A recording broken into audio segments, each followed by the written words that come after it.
there? We are fine, but things are not fine altogether Okay. because of the rising corona numbers. Yeah. I mean, the second wave is a bit dangerous for us. Yeah. Also for Bangladeshis. I mean, the About numbers are Dr. increasing Mahmoud, like how are anything. you? আসসালামু আলাইকুম। ওয়ালাইকুম আসসালাম। কেমন আছেন sir? অনেকদিন পর দেখা হলো আপনার সাথে। আছি ভালো।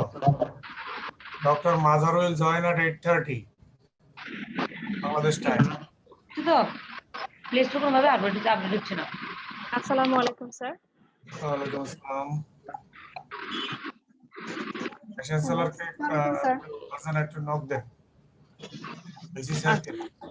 স্যার আমি দিচ্ছি স্যার। আসসালামু আলাইকুম sir.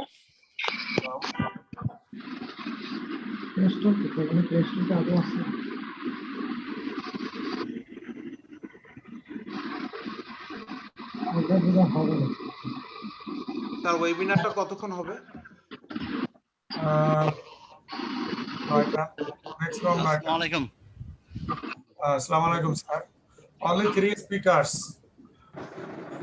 Mamun, you and Dr. Shammo, also Dr. Mazhar. But Mazhar has a meeting. You will join at 8:35. You will be the last speaker. Okay, sir. Then I can finish a bit early because I have a meeting. Do you like to show the slides or something? No. Just normal discussion. How about Dr. Shammodip? No, sir. I will just be speaking. That's it.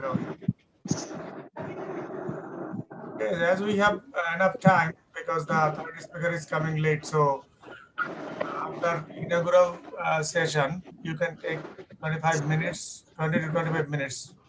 Each speaker can take 20 to 25 minutes. Sir VC স্যারের সাথে কথা হলো, sir join করছেন 2 মিনিটের মধ্যে।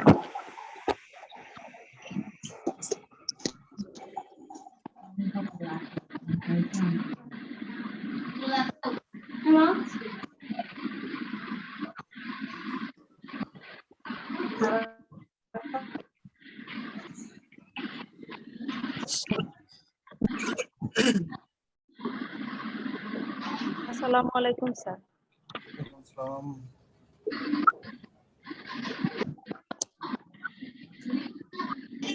একটু announce করে দিবেন আমাদের ওই অ্যাটেন্ডেন্সের ব্যাপারটা ফারজানা আপু? হ্যাঁ, বাকিরা জয়েন করছে তো আমি লিংকটা দিয়ে দিচ্ছি। আচ্ছা। উপস্থিত সবাইকে সালাম জানাচ্ছি। আসসালামু আলাইকুম। আমাদের আজকের যে ওয়েবিনারের বিষয় effectiveness of online teaching and evaluation sharing experience। আমাদের চ্যাট বক্সে আমাদের সার্টিফিকেটের জন্য লিংকটা দিয়ে দেওয়া আছে। কাইন্ডলি আপনারা সবাই যদি একটু ফর্মটা ফিল আপ করে দেন তাহলে আমরা টাইমলি আমাদের সার্টিফিকেটটা পেয়ে যাব ইনশাআল্লাহ। Is all the speakers understand and can speak in Bangla, so can be both Bengali and English. Both languages can be used. আমার মনে হয় বাংলায় বললে সুবিধাই হবে। তো no problem, Dr. Professor Shumo, no problem.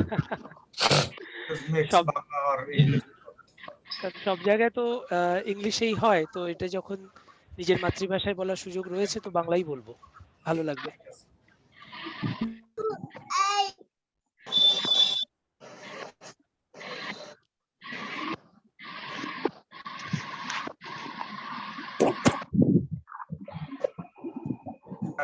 Business এটা কি বন্ধ আছে এখন না?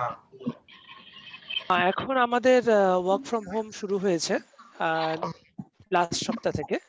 তার কারণ মানে অফিসগুলিতে আর অ্যাটেন্ডেন্স হচ্ছে না এখন, সেই জন্য। কিন্তু অফিস খোলা আছে। আচ্ছা, বাংলাদেশে তো লকডাউন দিয়েছে, ইন্ডিয়াতে কি আছে লকডাউন? লকডাউনের কথা তো এই মুহূর্তে কিছু বলছে না, কারণ বিভিন্ন জায়গায় মানে ভারতের বিভিন্ন প্রদেশে এখন ভোট চলছে, যার জন্য বোধহয় এই মুহূর্তে কোনো লকডাউনের কথা বলা নেই। তবে নাইট কারফিউ, যেটাকে রাত্রি সন্ধ্যে 5টার পর থেকে ভোর 6টা বা 8টা অবধি, সেটা চলছে। What about Mamun? What about in England? What is happening there? England is under lockdown for last 4 months now. আমরা লকডাউনে প্রায় হ্যালো, আসসালামু আলাইকুম প্রবীর সাহেব। Sound clear. Assalamualaikum, sir. ওয়ালাইকুম আসসালাম কি খবর সবাই everybody Our Vice আসসালামু Chancellor আলাইকুম joined. Sir Assalamu alaikum, sir. good to see so many people around. Wow, 87 it's a people big are there occasion. already. And our speakers are also, two speakers are here, but one speaker Very will nice. be late. He will join at 8:30 from No United problem. States. We can start because the event can Assalamu start and alaikum, they sir. can join when they are free. So who is going to Yeah, compare the program? Farzana.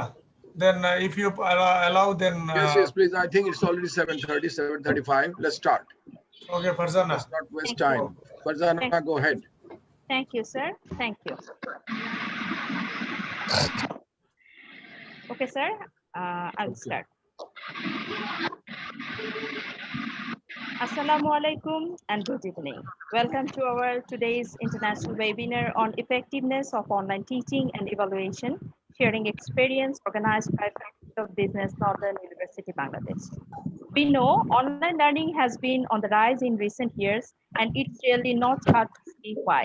Especially due to pandemic situation, it has become indispensable day by day. E-learning courses have become highly popular by the simple virtue of being so much more convenient than traditional face-to-face courses.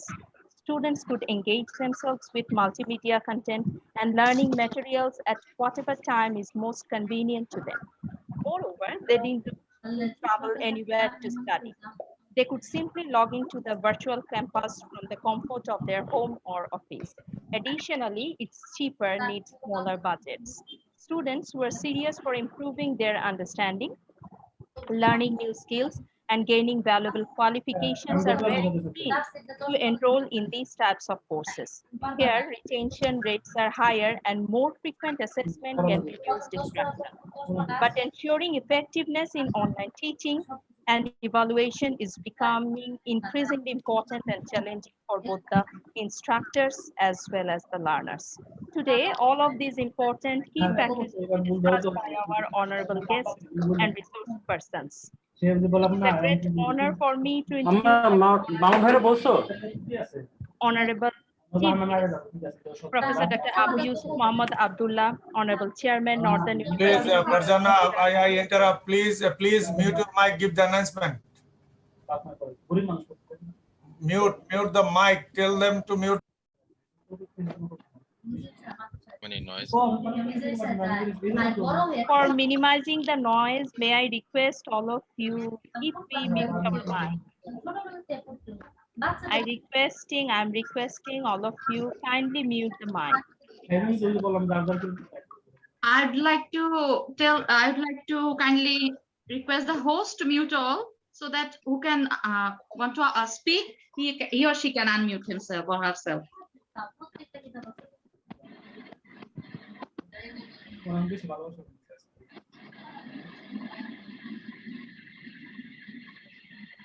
Okay, go. Thank you. It's a great honor for me to announce the name of our chief guest, Professor Dr. Abu Yusuf Muhammad Abdullah, Honorable Chairman, Northern University, Bangladesh Trust. We are very pleased and honored that three internationally recognized resource persons are present with us who are going to share their progressive ideas and experiences with us about effectiveness of online teaching and evaluation. Today, we get Professor Dr. Shammadip Chakraborty, Head of Department Operations and IT, IBS Hyderabad, IFHE University, Hyderabad, India. We also get নমস্কার Dr. Mazhar Islam, Chase Distinguished Professor of International Business, Assistant Professor, College of Business, Loyola University, New Orleans, USA. And also Dr. M. Mamoon Al-Bashir, Assistant Professor, Supply Chain Management, Hull University Business School, University of Hull, England. Professor Dr. Anwar Hussain, Honorable Vice Chancellor of Northern University, Bangladesh, is present today as the session chair. Professor Dr. Nazrul Islam, Honorable Pro Vice Chancellor and Dean of Faculty of Business, Northern University, Bangladesh, is present with us as the chair of technical session. Honorable guests, this is Farzana Chaudhary, Senior Lecturer, Faculty of Business, Northern University, Bangladesh. Welcome you once again for today's session. Today's program is divided by two parts. The first part will be the inaugural session. At the beginning, may I request Professor Dr. Nazrul Islam, Honorable Pro Vice Chancellor and Dean of Faculty of Business, Northern University, Bangladesh, for his welcome speech.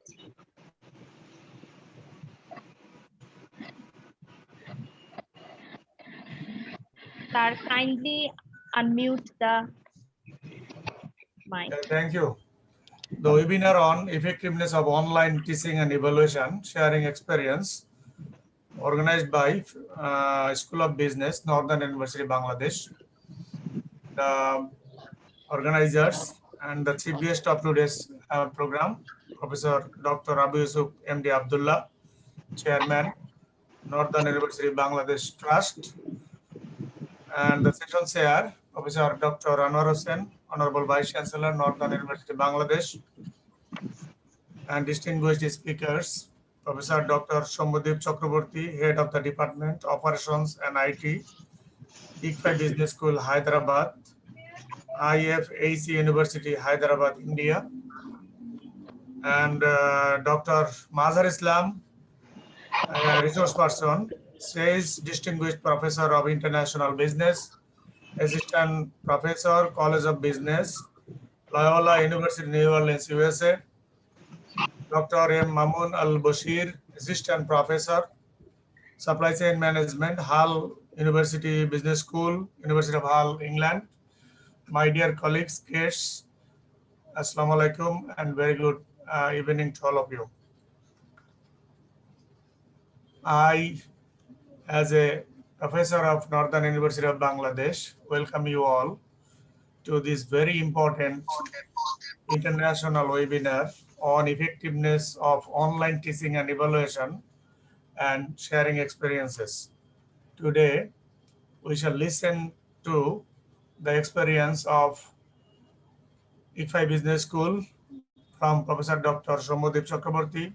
We shall also listen to Dr. Mamun Al-Rashid from University of Hull, England, or also we shall listen to Professor Dr. Mazharul Islam from Loyola University, New Orleans, USA. And you know that all of us are now teaching and evaluating our students online. But we are not exactly sure whether we could successfully achieve our targets, achieve our goals through this online teaching and evaluation. Therefore, this webinar has been organized to know what the others renowned universities of the world are doing to ensure the effectiveness of online teaching, to ensure the fairness in online evaluation, and so on and so forth. So I welcome you all to this very important webinar this evening. Thank you. Thank you, sir. Thank you for your welcome speech. At this moment, may I request our session chair, Professor Dr. Anwar Hussain, Honorable Vice Chancellor, Northern University, Bangladesh, to prompt his valuable idea and opinion about today's theme. Thank you, Farjana. Good evening, ladies and gentlemen. Honorable Chair of the program, Professor Dr. Nazrul Islam, and Vice Chancellor of the University of Northern University, Honorable Chief Guest, Professor Abdullah, Honorable Trustee Board Chairman of Northern University, three distinguished professors from abroad, my colleagues and their students. First of all, we are at the verge of welcoming the Bengali New Year. I'm extending my greetings to you, though the whole world is in a very difficult situation due to COVID-19. Despite that, as human being, had been always a very adaptive species in this world, had been fighting with all the challenges, and that is the reality with which we have survived for so many years. And I believe that there is a saying in sociology, where there is a challenge, there is the response. And the world at large is trying to respond to these challenges to their best.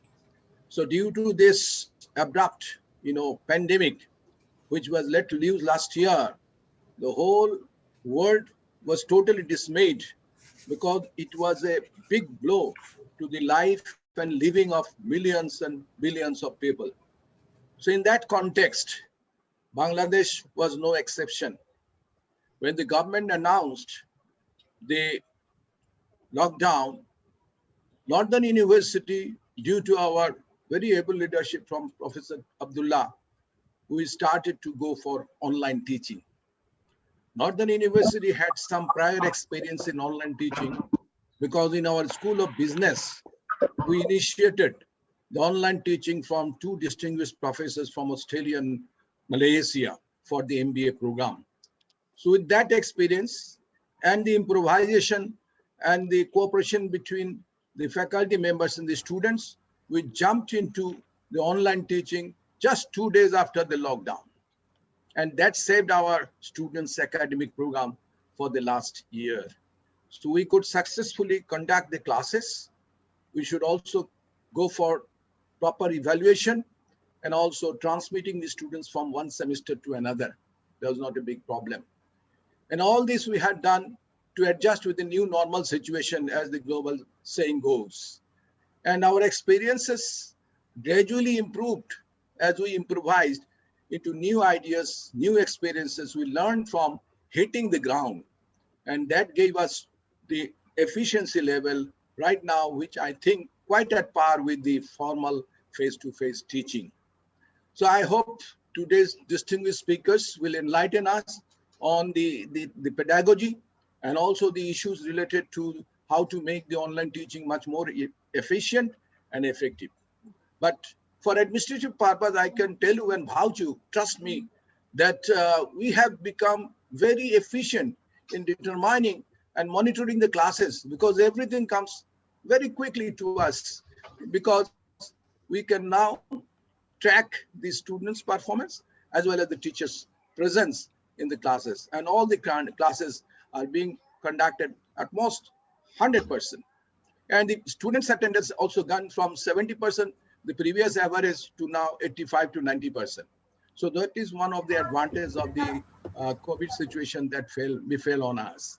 So with this backdrop, I would like to thank the Business School of Northern East Bangladesh, headed by our Honorable Prof. Vice Chancellor, and also the other scholarly professors today, that we are going to have a very meaningful session where it is almost 100 participants are engaged into this webinar. That shows the interest among the students and the faculty members to get enlightened on a very critically relevant topic of today.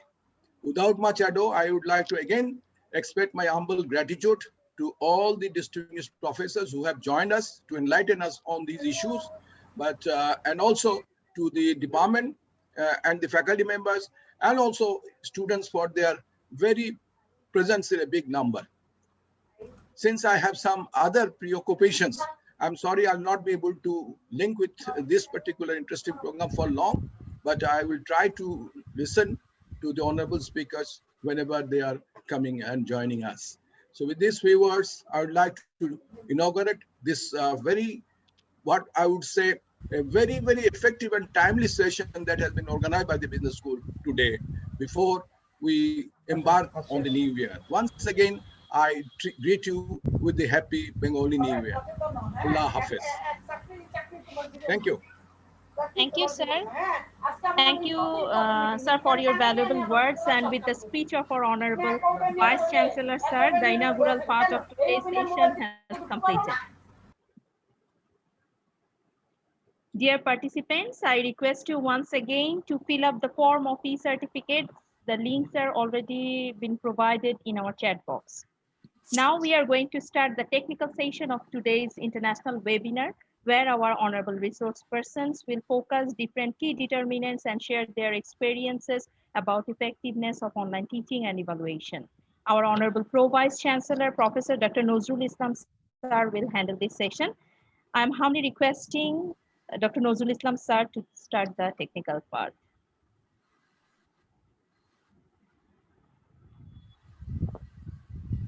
Sir, kindly unmute the.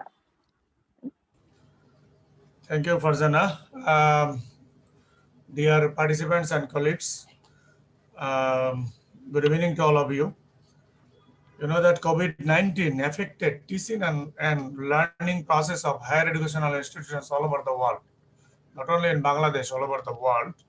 And two-thirds of classroom teaching has been replaced by distance teaching and learning. The shift from face-to-face to distance teaching did not come without challenge. And the main challenges are now we are facing being access to technical infrastructure, competencies, and pedagogies for distance learning and the requirements of specific fields of study. In this situation, today, we are going to share our experience in this very important webinar. And three distinguished speakers are from three renowned universities are with us today. So today, the speakers are Professor Dr. Somudik Chakraborty, as I already mentioned, from 85 Business School, India. Dr. Mamunal Bashir from Hull University Business School, University of Hull, England. And Dr. Professor Mazhar Islam, Loyola University, New Orleans, USA. So at first, I would like to um, um, request Dr. M. Mamun Al Bashir, Assistant Professor, Supply Chain Management, Hull University Business School, University of Hull, England, to share his experience in ensuring effectiveness of online teaching and evaluation at University of Hull, England. Dr. Mamun Al Bashir. Thank you, sir. Thank you, Professor Dr. Nazrul Islam, um, um, for inviting me in such a vast topic.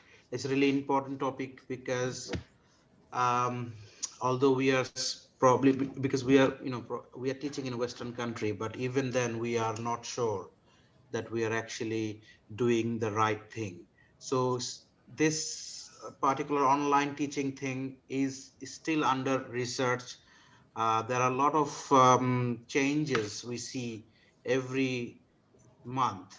In our university, of course, UK universities, we have previous experiences of teaching online modules.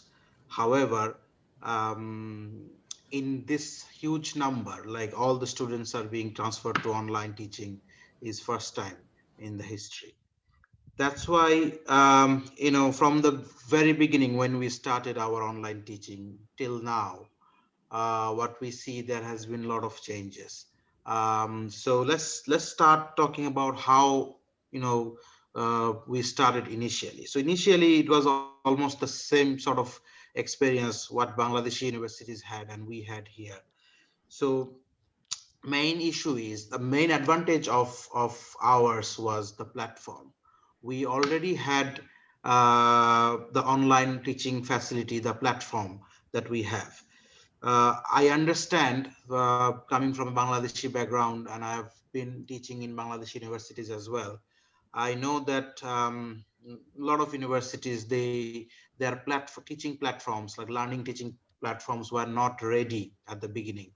But I can see now a lot of good universities, including I think Northern University as well, they have implemented their online platform to connect with the students properly. I know about BRAC University, North South, they have introduced Canvas, the same platform that we use in University of Hull. So this was needed at the beginning, and then our main challenge was, there was Zoom, there was Microsoft Teams, there was our previous systems like what we call in our system Panopto, or we had big blue button that is called Triple B. There are a lot of different ways of connecting to the students were there. Of course, the popular way of connecting with the students was Zoom. However, in UK, it was highly discouraged to use Zoom because Zoom had some, initially they had some security issues and all. That's why we could not actually start teaching with Zoom. Rather, we focused on our own systems, which was Panopto, recordings, or we had Big Blue Button, and later on we introduced Microsoft Teams. Microsoft Teams, I don't know whether this is something which is very common in Bangladesh or not, but Microsoft Teams is similar to Zoom. However, it has some advantages compared to Zoom, some disadvantages as well. So at this moment, we are focusing on either Microsoft Teams or Big Blue Button, that the system that we have at this moment. Now, that is about platform or the softwares that we are using. Now, coming back to the teaching issues. Now, the big challenge is that the students, because the students, they had that intention to get face-to-face teaching. They were not really at the beginning. They were not, really sure that how they can convert this, learning teaching techniques to online.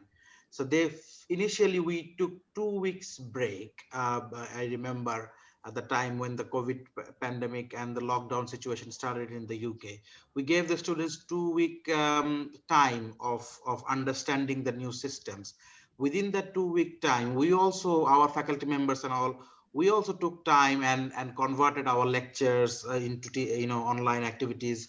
We tried to understand that how we can connect to the students properly. So we took two months of 2 weeks of break and make it possible to for all the people to take this break and started teaching online.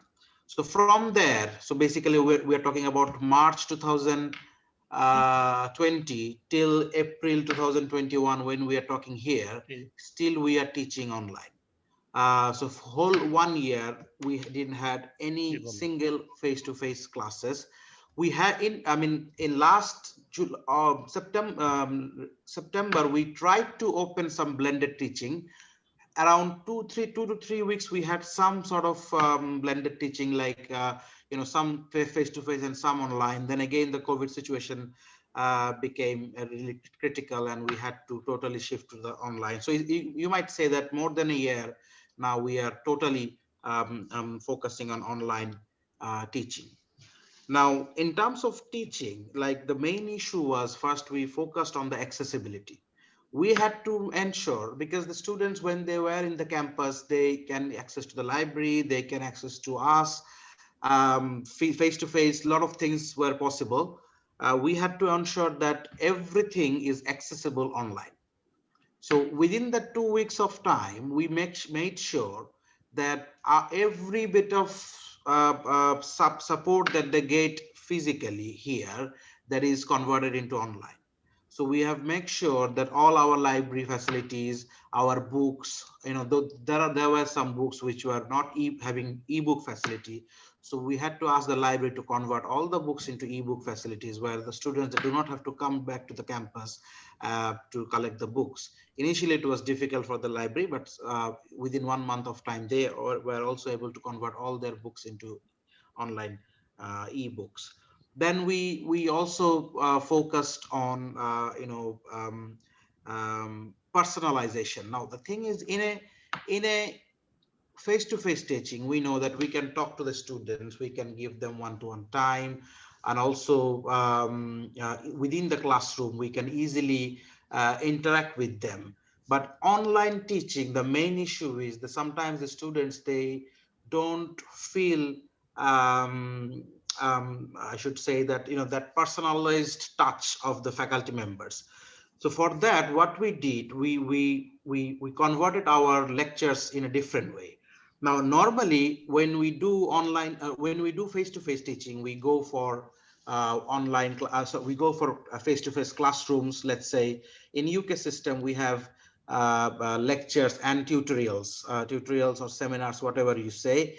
So basically, lectures are big classrooms where probably we are talking about around 100 students plus. And then we convert, we divide those big classes into small tutorial or seminar sessions, around 15 to 20 students per seminar. Now, because we have converted to online, what we realized is that if we make a 2 hours lecture online, students, they do not really concentrate. So scientifically, it has been observed that if we have an online session of one hour and 30 minutes to 2 hours, live, even live or recorded, whatever, it is difficult for someone like the student's age to concentrate on that. Face to face, it is possible, because face to face, there are a lot of activities we do. We can give some breaks, and they have their peers around them. When you are online, sitting home and watching a video, whether it is live or recorded, 2 hours, it is scientifically, it is really difficult for some students to concentrate. So what we decided that all our lectures, we will try to convert into 30 minutes. So 1 hour, 30-minute sessions, we try to convert into 30 to 40 minutes. So what we were asked is that so that we can make our lectures video short. For example, if you need it, you might have a question that how can you convert like 1 hour 30 minutes lecture into 30 minutes, into only 30 minutes. It is difficult, but at the same time we cannot really we cannot really compromise in our quality as well. So what we had to do, we had to arrange trainings for faculty members, that how can we convert our videos into lecture videos into short forms, because after 30-40 minutes nobody actually concentrate on the videos. So we did that training, and we knew that how we can convert our face-to-face teachings, which is normally 2 hours, we converted into 30 minutes videos. And all the videos that we upload now is pre-recorded, so it is not live, it is pre-recorded lectures. So every week, for example, I take 2 modules at this moment in University of Hull. So in the master's program, we have uh, one lecture per in normal time, we have 1 lecture per week and 1 tutorial per week. So 1 lecture is 2 hours, 1 tutorial is 2 hours. So what I did, I am converting that lecture part into recorded one. So I am giving you a 30 minutes lecture to 30 to 40 minutes lecture, pre-recorded lecture. So you are asked to watch that video before you come for the seminar. In the seminar, you have to remember that number of students are quite low, because it's around 20. There is a personalized touch in the seminars. So in the seminar, when you come into the seminar, you get to see that recorded lectures first. Once you are already have the idea about the lecture, let's say 40 minutes, you have already seen the lecture, and then you have proper idea about the lecture. Then you come to the seminar, you have a lot of questions in your mind, you have fresh ideas about the lecture. And then what we do, we at the beginning of this, live seminars are taken live. So what we do, we at the beginning 10 to 15 minutes, we just go through the lecture again quickly, briefly, so that the students can refresh their ideas about the lecture. And then we move into personalized activities.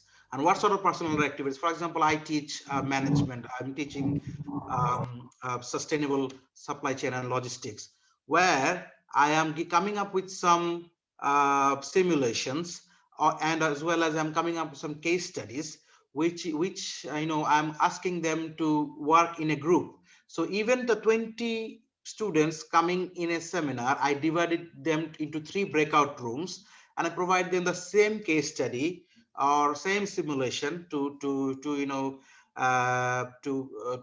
work on. And they work within the rooms, breakout rooms, and they are given, let's say, 30 minutes to 40 minutes of time to prepare for the questions and everything. And even when they're doing the case studies, or if sometimes they're doing some numerical problems, so they take their time, because they already have the lecture in their mind, and then they have this sort of activities related to the lecture. They really get some hands-on training. So basically what they're getting some personalized touch. So they are not only just listening to the lectures, but also they're doing some activities. Once they're doing these activities, there are a lot of questions there, in their mind, and they are given the opportunity now to ask the question. when they ask question, and I'm telling you, there are a lot of interesting questions that comes from the student side, um, and from there we try to clear their idea about the lecture. So what we did not do initially, we thought about, okay, normal type of lecture that we do 2 hours, we will do it online. But uh, after doing 1 or 2 months, we get to realize that 2 hours online session and 2 hours face-to-face session is not the same. Students, they cannot concentrate 2 hours online. That's scientifically, that is quite impossible for all the students.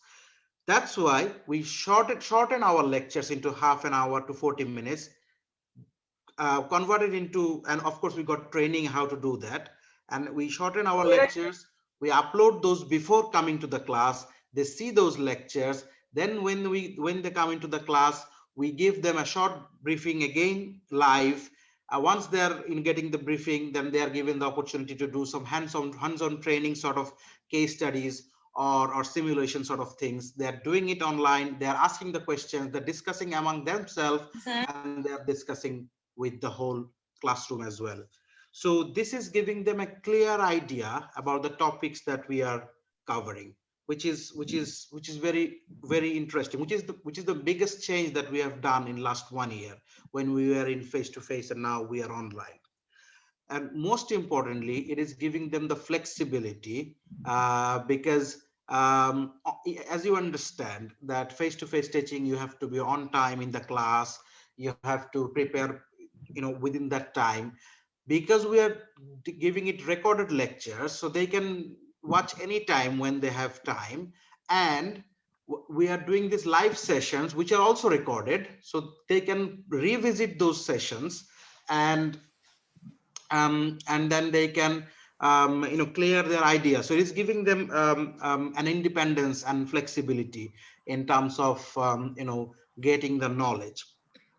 Now I know that there are issues happening at this moment in Bangladesh regarding what I've seen in the newspaper regarding the exams, that online exams, whether this is effective or if not effective, how sometimes, of course, the universities were allowed to take online assessments. Now UGC is coming with some different ideas. So for us, it was an advantage, because British system, we are very much accustomed with coursework activities.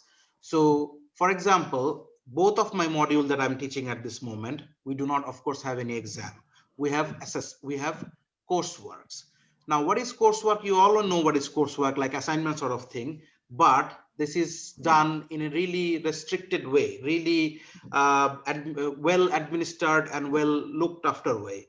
So there is no chance that student can actually do any sort of copy pasting or anything, because we have our softwares and everything. On top of that, because we are providing them personalized touch, we are providing them the assessments in such a way which are which cannot really be copied and pasted from other internet sources. They have to write of their own in order to pass. There is no way that you can do this. It has been well thought, and this has been there for UK system for a long time. It's not that it is the new thing. It was an advantage. I understand that Bangladeshi system, we do not have that rigorous process. However, I think this is the right time to approach something like this. So in UK system, even when I did my master's like 10-12 years ago, I actually did some modules which were totally focused on a single assignment or 2 assignments. It was there at that time. So I'm talking about 10 years before. Yes, there were exams as well. They were mixed methods, but there are some modules which are totally focused. Now, for the pandemic, we have converted all our exams into coursework system. So they are coming up with nice coursework, and from my personal experience, because I was an international student as well here in this country when I did my master's or my PhD, sitting in the exams are easier for South Asian students like us. But writing an assignment coursework fully with your knowledge and having references from other sources, it is challenging. It was challenging for me compared to sitting in the exam. So it is not that, if you're given an assignment, it is going to be very easy. There are lots of ways to ensure that you are making sure that your students are getting your assignments done by themselves. And because they are having face-to-face meetings with me, and seminars and everything, I know that is how hard work they are doing. Each and every student, I can understand that they are doing it of their own. There is no way that someone else can also actually work for that, because if they are not attending the seminars or live sessions or even the recorded session, it is difficult for someone else to help. So in this way, we are making sure that even they are only putting the assignments or the coursework, but we are making sure that we are not compromising with any sort of quality in our universities. Another issue is, because we are highly administered by accreditation bodies, for example, AACSB, QS, EMBA, and also we have professional accreditations in our every program. Our master's programs are, every master's program are professionally accredited by all the professional, topmost professional bodies in the world. So we are highly administered by them. So we cannot really compromise with our quality as well. So we have to be very much cautious about keeping our promises to these organizations, because they have given us the accreditations. So I think up to here, that is fine with me. I've just shared my brief experience of teaching online last 1 year. I think Professor Dr. Nazrul Islam can carry on from here.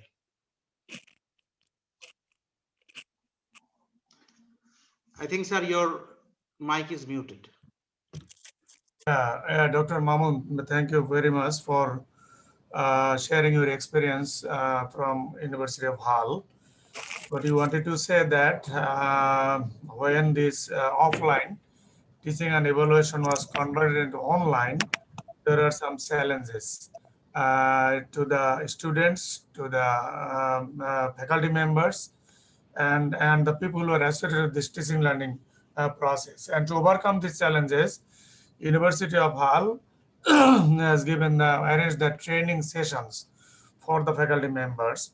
Training session to reduce the lecture, 1.5 hour or 2 hour lecture, into 30 minutes lecture, and that how to prepare this 30-minute lecture out of 1 hour 30 minutes lecture, that has been trained by the university authority. And in University of Hull, you prepare that lecture, video lecture, and then upload it in the website. So students come to class, and that class is a short class, 20 to 25 classes, and those classes are known as session tutorial or sessional class. So in that class, they come prepared. They come after watching the lecture from the website, and then they sit in the tutorial session. And in tutorial session, what you do, that you give the practical exercise or the what should I say, problem solutions of the problem. So students can practice in tutorial and the sessional classes, right? And for doing this, students need support, and library support, and ebook support, journal support. So what university did to ensure the accessibility or maximum accessibility of the students, faculty members, university converted its books and journals into ebook, electronic books and journals, and those are also uploaded in the online library, so that students also can have access to the online library and read the books. So students are having the scope to read the books from the library, to see the journals from the library, online library. At the same time, the lectures, prepared lectures from the university website, and then they come prepared to the tutorial class, and that in that class you try to show the application or give the problems, and try to practice. And that class is a a small class. So that is a fantastic and great system. So by this way, you are trying to reach your students in teaching process. And in evaluation, what you mentioned, what I understood, that you are giving your university is giving flexibility to the students, to the faculty members, and flexible in that sense that no formal or final exams like this. So that what the university hall is doing, that they are basically dependent on coursework. That means that includes the assignments, term project, that what we can call as continuous assessment, which is done in class, and which is sometimes difficult Yes. than the final exam or the exam method. And also, do you, as your school is accredited with other accredited body, so you are also trying to ensure the quality. Although you are not arranging any exam, but quality is ensured through this continuous assessment. So, the total focus is becoming online. That means teaching, you are reaching your students online perfectly, and also you are evaluating the students online by using continuous assessment systems. Thank you, Dr. Mamun, for sharing your valuable experience with us. And I hope that our faculty members of Northern University, Bangladesh, And also. also one thing, Dr. Nazrul, just Yeah, if I can add, is yeah. that we are also doing mid-module reviews as well. For example, in Bangladesh, we at the finish when we finish a course, we take student feedback, student evaluation from the students. Here, what we are doing, we are not only taking it at the end, we are taking in between as well. So for example, I'm taking a mid-module review to understand that how students are going, whether I'm understandable to the students or not, whether the resources are fine or not. So we are taking a formal mid-module review.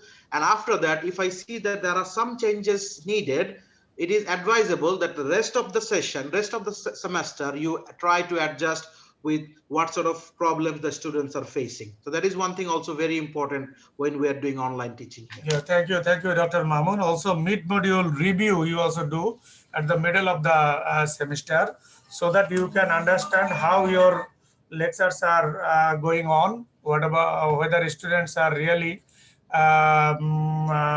able to understand you, Understand? Yeah. and based on it, you can change or you can adjust the next part for rest of the lectures, the other part of the lecture. Thank you. Right. Mid-module review system also, and Yes. it is also mandatory, right? It is mandatory. Yes. Yeah.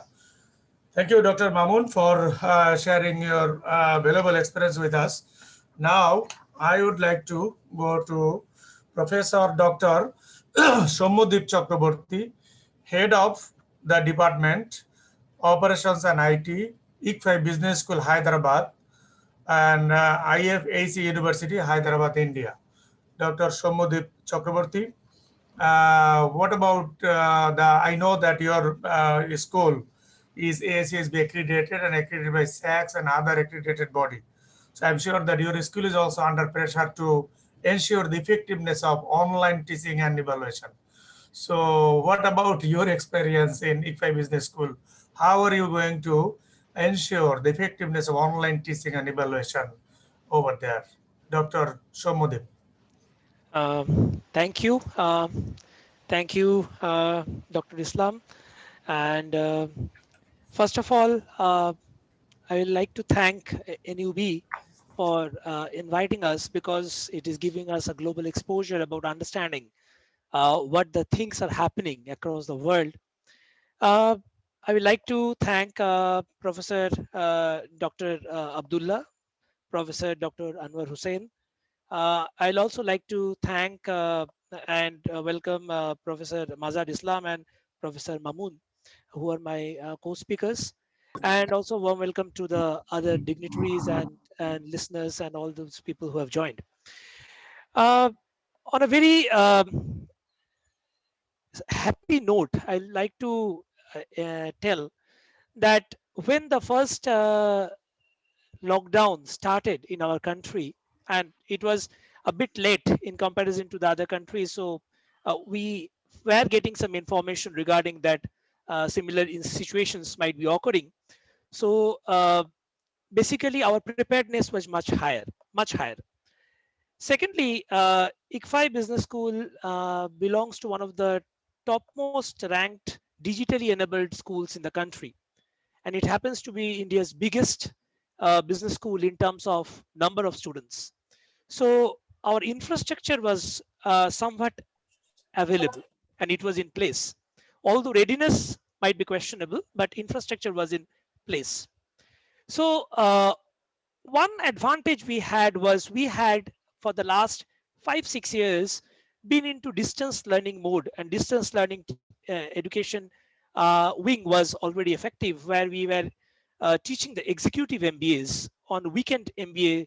And so we were somewhere at least 30% of the faculty members, senior faculty members, were adept with online teaching skills. So that was something which uh, came into our advantage when the process started. But for our school, which is having around 5,500 students with over 200 faculty members, so you can understand that the B school alone size is this, and other schools are also there in the university. So when the lockdown started, we all were finding somehow how to shift with the students, because their preparedness was not there, although the faculty preparedness was there. So the first starting point what we had was we made our delivery platform independent. What was it? Basically, we started with the basic Google platform.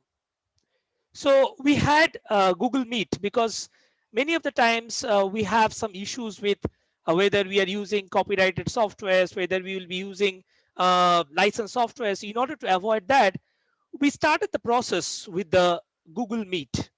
And at that time, from our academic licensing, we had unlimited number of students access at that time. So in the first phase, we started the platform was with Google Meet. One advantage which we had was our MBA sessions just got over in the month of February, and our BBA sessions also somehow was stopped because it was going through some SIP summer internship program at that time.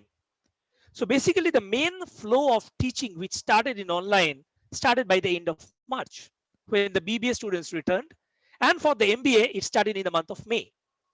So what happened was the transition was smooth. Now when we shifted to online mode, the major issues which we faced was not technical expertise, but with students' engagement. Because the major aspect which we had was, as Professor Mahmood was also telling, and also from my past experience when I studied my master's in UK and a PhD in the US, so there was some courses which have only coursework. But for our in the university, every course is a mixed method of delivery, where and we cannot shift it right in between because they're all mapped with ACSB's AOL program, assurance of learning program. So there was very less chance for us to change the delivery mode as it was an ongoing semester. So what we had to do is we had to swiftly shift the entire class to an online mode. But in this, from the first beginning, we had some mock sessions with the students and also with the faculty members. And there we understood that, like in this current scenario, if you open the in a tiles mode or in a full screen mode, you will see hardly 5% of the people are with their cameras on. The same problem also exists when you do with the students. So the major issues which will be there, you will be like talking to a wall. There is nobody who is interacting with you. So the major crisis which we felt was coming out was getting from out of the students what is the query. They're not speaking. Despite you were asking them time and again, they will not speak. And you cannot pinpoint and pick up somebody. So what we shifted was the method of the teaching methodology we shifted. What we thought is we usually have a class hour of 1 hour 15 minutes. That is a 75 minutes is our usual class hour. We did not change the class hour, but what we did is we gave some prerequisite modules. As Professor Mahmood was telling, we also asked them to come prepared with these prerequisite modules, and they were all loaded on the SIS, Students Information System, well in advance, at least 1 week in advance. Now, if you ask me the question whether the students went through it or not, I will not go into that. That's a doubtful question. But at least from our side, the task was we gave them the material. And what happened is at least 5 to 10% of the students who were on the creamy layer, they were interested to go through it and they came prepared. So they became the starting point of discussions in the class. ICFI Business School is a 100% case driven methodology of teaching follower. We follow 100% case driven approach, and we also have our own case repository, which is the third biggest case repository in the world. Even across the world, people use our cases. So here we had one advantage. We could tailor made some cases on a very short, what to say, in a very short notice. Maybe within 7 to 15 days, we were able to tailor made the large cases into shorter cases. Usually in our classes, we teach cases which are even around 20 pages, 25 pages, and which requires people to come prepared early, and then a discussion comes up in the class. But that was not happening, because in this case, you will find if you just allow the students to drive the class, the class will only be hijacked by 4 or 5% of the students, and the remaining students will go silent. Sometimes they will go offline, and towards the end or the middle of the attendance section, they will just come and give the attendance. So what we did is we started 3 main approaches. If you want, you can take a note of it. 3 main approaches. One is animation method. Animation means every simple or single concepts which we had, we tried to convert them into multimedia mode of some cartoons or some toons driven method, like a video, a short video of around 1 to 2 minutes. So every 15 minutes or every 10 to 12 minutes of class was paused, and then the next section came as video driven lectures and video driven information. Sometimes what we did, the faculty member himself or herself recorded that section and shared the screen and started it. Also, we did one thing was when we shifted to WebEx as well as Teams as well as Zoom platform, we had all the 4 platforms running simultaneously. So we could start minute quizzes that at the end of every 10 minutes, we asked them some small quiz, some 1 or 2 questions. This was only to bring their attention back to the class.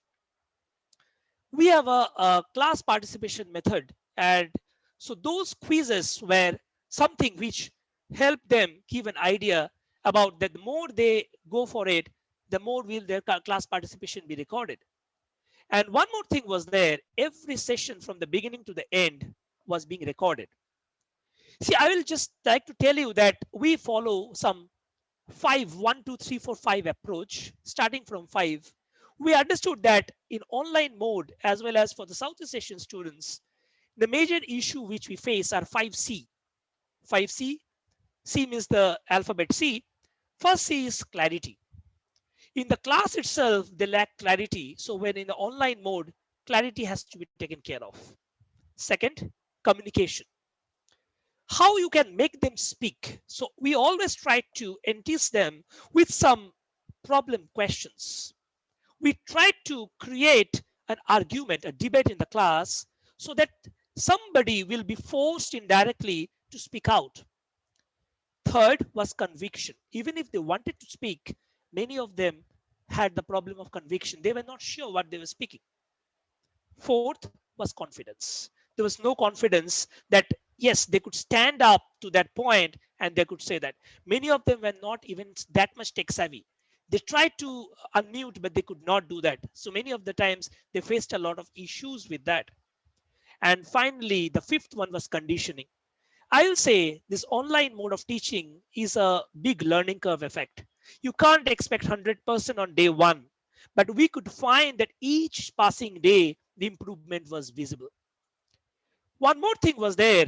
What we did was a feedback mechanism. Usually we follow a 2 feedback mechanism, that is the midterm and the end term. But in this case, what we did is we started a day-to-day feedback system. Midterm and end term systems were there. Along with that, at the end of every session, at least 5 or 6 members from each department, we asked them, who are very apt in online settings, we asked them to ask the students with a proper Google form or WebEx enabled questionnaire, where they were asked to give their feedback about the faculty members delivery, about their expectation, because all we tried to do was bridge the gap between their expectation and our delivery. Then came the 4I aspect. When the class started, we found 4 problems of 4I. One was involvement. In the class, what used to happen was they could see each other, and many of the time, because of peer pressure, they used to speak. They used to get involved. But here, involvement became a crisis. So you always, as a faculty, it's your task to raise a question at the end of every 5 or 6 minutes so that involvement is ensured. That we did. And many of the times the cartoons or some quizzes or some interactive whiteboards or Jamboard, we used to use Jamboards, we opened up on screen and give access by generating random numbers. In order to bring some sort of interest in the students, we brought rand function, and we found out random number generation, and we called up random number students, and they were asked to participate on the board. In this way, 2 things were ensured. One, their attention. Number 2, their involvement. And number 3, they will always be at their toes to listen to the class. Third thing which we did was during the class, dropout will be minimal. Usually you'll see, those of you who are in this online mode of teaching, you'll see students are there at the beginning of the class. At the middle, they will drop out, and at the end, they will join. Usually the Southeast Asian students in our countries are notorious for that, where people know how to bypass the attendance system. So this was one of the things. And we also introduced what we say is on Google Meet, there's attendance add-on. So every 5 minutes or every 10 minutes, the faculty could automatically just click one button and a random attendance was generated. And we said the faculty will generate this random attendance at least 80% of that time of the attendance. If your name does not appear, you will be marked absent from the class. So there was some sort of some sort of pressure on them that they should be there. Now the 4I was speaking of, the first is involvement, the second is inertia, the fear to speak. Why? Because here every session is getting recorded. That was one of the biggest problem, the biggest challenge I found among students. They spoke when they were informal in a breakout room with me, and they said, sir, I have this question, but they are not ready to speak out on the recorded mode. So inertia of the students, breaking it, giving them assurance was very important. Third was initiative. Initiative means who will start the discussion. Yes, the faculty can definitely start, but in our mode, we say the faculties are not teachers, we are facilitators. We just facilitate argument, discussion, and towards the conclusion of the class. So facilitating importantly brings in who will take the initiative. So those initial pre-recorded some lectures or pre-recorded videos or pre-shared PowerPoints gave us the necessary 5% of the students who became the initiative starters. So those were the points which we found. And last was maintaining the interest of the student throughout the lecture was a big worry. So what we did is we maintained some small quizzes, and in the quiz we even gave something sort of an e-card like this. He is the top performer of the day. He's the or she's the top performer of the day or of the week. In this way, what happened? This was shared in the students group or the WhatsApp group, so that gave them some sort of affiliation. See, in a class, there will be some students who want to show off. So there, that aspect was catered in terms of, yes, I am getting affiliation that I am the highest contributor. It was nothing much. We made an e-certificate and said you are the highest contributor in the class. In that way, it made some sort of sense. Then 3S. S. 3S was big issue. Number one, speech. Many faculty members have different accents, the way they speak, the way they interact. In the class, many of the times the students do the lip reading, or they, because we usually have a very huge class of around 100 students. It's much easier because if they don't understand, they immediately get it clarified from the next student. But what became a big issue was on an online mode, many people have speech issues when the way, the accent, the intonations, the interjections, the gaps they give, it created a lot of problem. Some of them used to speak a lot faster. Someone's speed is a bit lower. So this is something which we did workshop with faculty members. We found out which level or which speed of speech is giving the best sort of feedback from the students in terms of their understanding, and not just understanding, their responses in terms of quizzes, where we are getting the best answers, best understanding.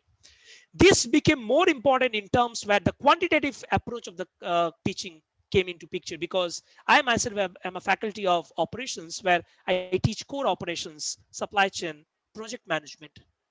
So there, what we have to do is we have to solve some problems in the board. We have to do some problems. It's not completely theoretical or conceptual. So if I am just solving it on the board, whether the students are doing it or they're copying it, that will not make sense. In order to do that, we gave every weekly assignments. But again, one more important thing is, as Professor Mamoon was telling, that plagiarism is a big issue with majority of the students. So we made a point, as from our institute policy, that we follow the plagiarism checking software. Uh, myself, I am one of those members in that group of ethical committee who was involved in this pledge check software. We have licensed software which checks every assignment which is submitted, and no more than 5% of plagiarism is allowed in that assignment. And if 2 or 3 times is given, the student's internal marks will completely get made to zero. So he will not be allowed to write the exam. Even that can happen. So those disciplinary issues are also there, which controls the students. So speech was one issue. Spontaneity in terms of, some people are very good at going with students in an online mode. They entertain students. At the end of the day, we are all entertainers. We have to entertain them in order to keep their attention grabbing. And the third is speed. If you just go on bombarding with your concepts without giving them an understanding or some chance to speak out, that yes, are you having any issues? At least ask them once. Give them the assurance, yes, there's no harm in telling that you have not understood. We, in order to solve that, we understood that in the class, students are very reluctant to speak. So we made breakout rooms separately and weekly doubt clearance online sessions, which were not recorded. Remember, I'm giving the word not recorded, because this recording thing plays a big psychological role in the students, that if I speak, if I ask too much, if I try to clarify my doubts, faculty might perceive me in a different way. Sometimes what we did, we had our PhD students acted as some sort of helpers to our, as teaching assistants to the faculty members, because they could not ask those things to the faculty, but they could easily ask those things to the senior students. So that was one thing which we helped. So, and it was not recorded and it was kept separate. And one more thing we did is anonymous feedback without asking or capturing their names or their numbers, because people fear that in case they give an honest feedback, that can be an issue. So I personally was the person who was responsible for masking all the unessential data from the other people. And we did it that only the essential feedback sessions were involved. Last but not the least, I'll say there are two E issues. Two E. E is engagement and enthusiasm. In the class, the faculty needs to show enthusiasm. But okay, in an online mode, the level of speaking a faculty member has to do is way much more than that they do in the classroom teaching. Why? The reason being, faculty gets no much support, or on the other hand, people are not speaking. So that person only is going to ask the question and answer the questions. So in order to give break or pause, we brought in those videos, those quizzes that gave the faculty a 2-minute break or a 3-minute break to get back, catch their breath. Because we have many senior faculty members in their 50s, 60s. They might not find it very easy to go on a continuous mode for a 75-minute session. So this was something which enabled us to maintain the tempo of the session. Last thing is knowledge. 1K, that is whether knowledge is assured or not. We have not only exams, we have direct as well as indirect measures. We have industry professionals who are brought in on online sessions separately. These were separated from the classes. And we tried to check what we are teaching the students and what the industry people expectations are, whether they are being met in an online system or not. This was some sort of a mock drill for their placements, mock drill for their ready-made, being made ready for the placements. We had our alumni, we had our industry experts from our recruiters. They created a pool who came on weekend classes, weekend sessions, or might be a fortnight sessions where they interacted with students without any hindrance. Again, they were not recorded. Again, I repeat, they were not recorded. We have seen there is a significant difference as a part of a research we carried out. There was a significant difference when you record and when you don't record. The level of clarity you get from the students' understanding is different. One, now coming to the advantages of online, what we have gained is all the student lectures we kept on SIS as sections. So the students could go back and revisit them. So that was one of the major things. So I found that the internal assessment components, I could find students were doing really excellent. To be honest, I'll say we did not change our any mode of delivery other than just shifting the platform. The exams and the evaluation, what we shifted, we went for AI-driven proctoring. AI-driven proctoring. So we made softwares and we also purchased some softwares and we also made some contract with some proper bodies, I mean, who are well known across the world for conducting AI driven proctoring. And we found that the exams which were conducted could be made as much ethical and as much, what to say, rationally best as much as possible. Now, 100% of mimicking of offline and online mode, I will say it is doubtful. Maybe in the future we can achieve that, but we are in the learning curve continuum. Last thing which I'll tell is random quiz helps a lot. Random quiz in terms of checking whether what you are trying to impart, whether the student is getting it or not. Tell short stories, give short caselets, and shift and refrain from long speech without break. 15 minutes or 20 minutes is the max you can give a speech continuously without a break. At the end of that, definitely we should give a break, ask their understanding, check their clarity in terms of the quizzes and also those cartoons. Last thing I'll say is we made one thing called debriefing sessions at the end of sessions. One was the prerequisites and these are the post-requisites. At the end of the session, we give usually 72 hours time within which we give them short assignments and which they could only complete if they have either attended the class or gone through the video lectures. So based on this, they may not be a very big assignment, maybe slight MCQ based questions. But those MCQ questions were again not common for all. They were from a bank. That means every two student will not get the same set of questions. So we ensured that we faculty members created around a 5,000 data bank for operations department and in the same way for the other departments. Based on that, random 5 or 6 questions, not more than that, were asked to each student. And they were asked to answer it. And once they opened the screen, the technological interface did not allow them to go back. It was screen was locked. So they have to answer within that 10 or 15 minutes and they could manage that.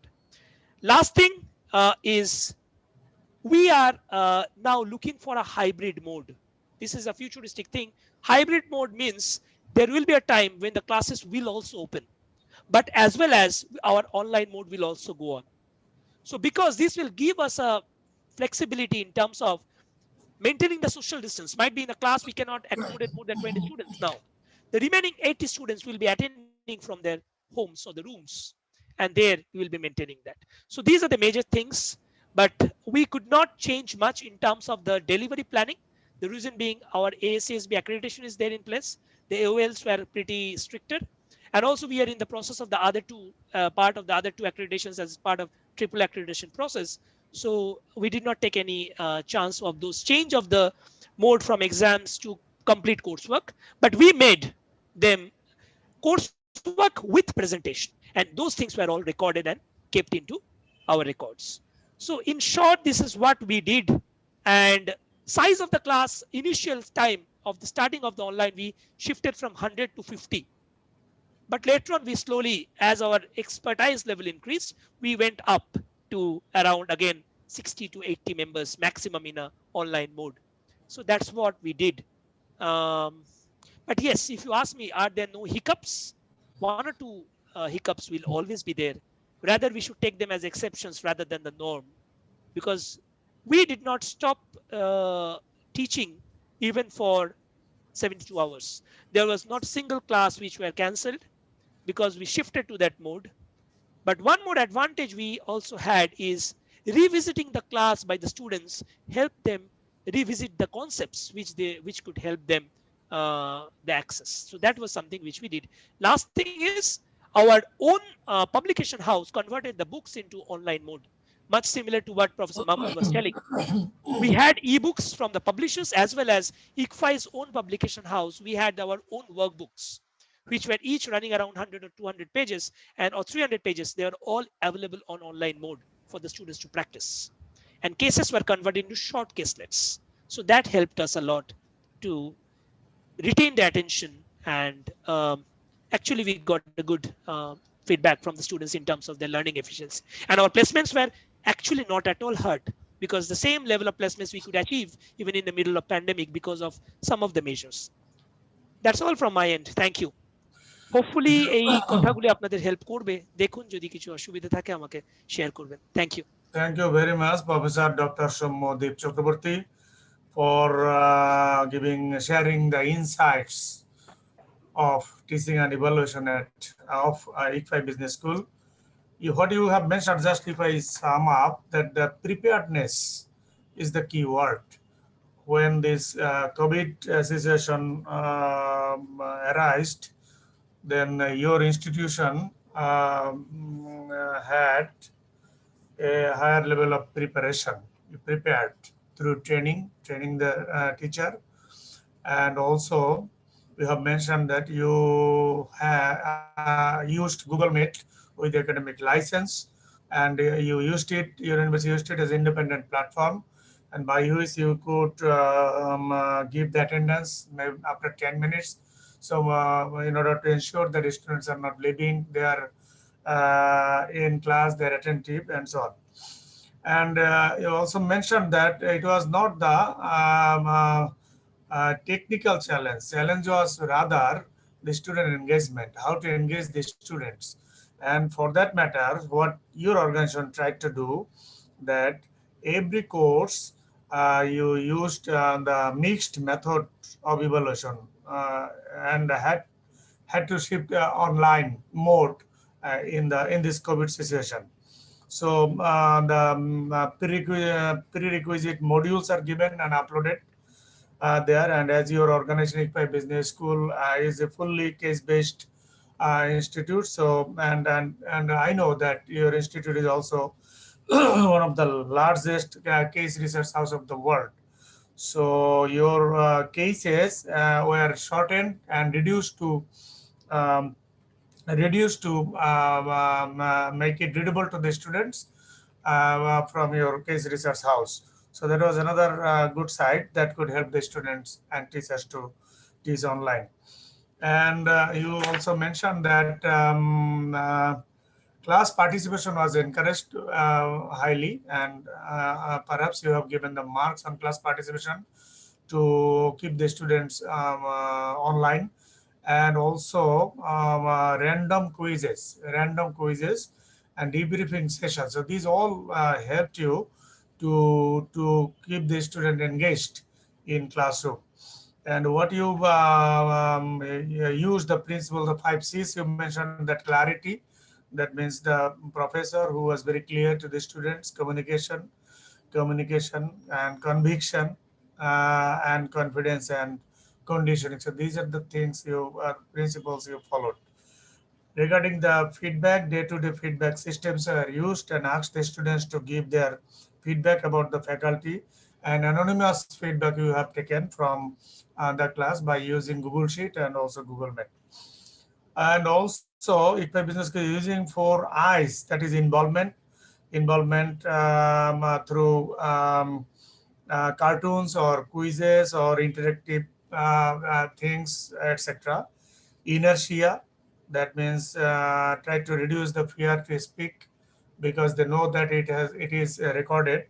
And initiative, and also um, uh, uh, interest of the students to the lecture. So, and by identifying the top performer of the class. So these 4 I's, I hope, believe that could successfully used by Equa Business School.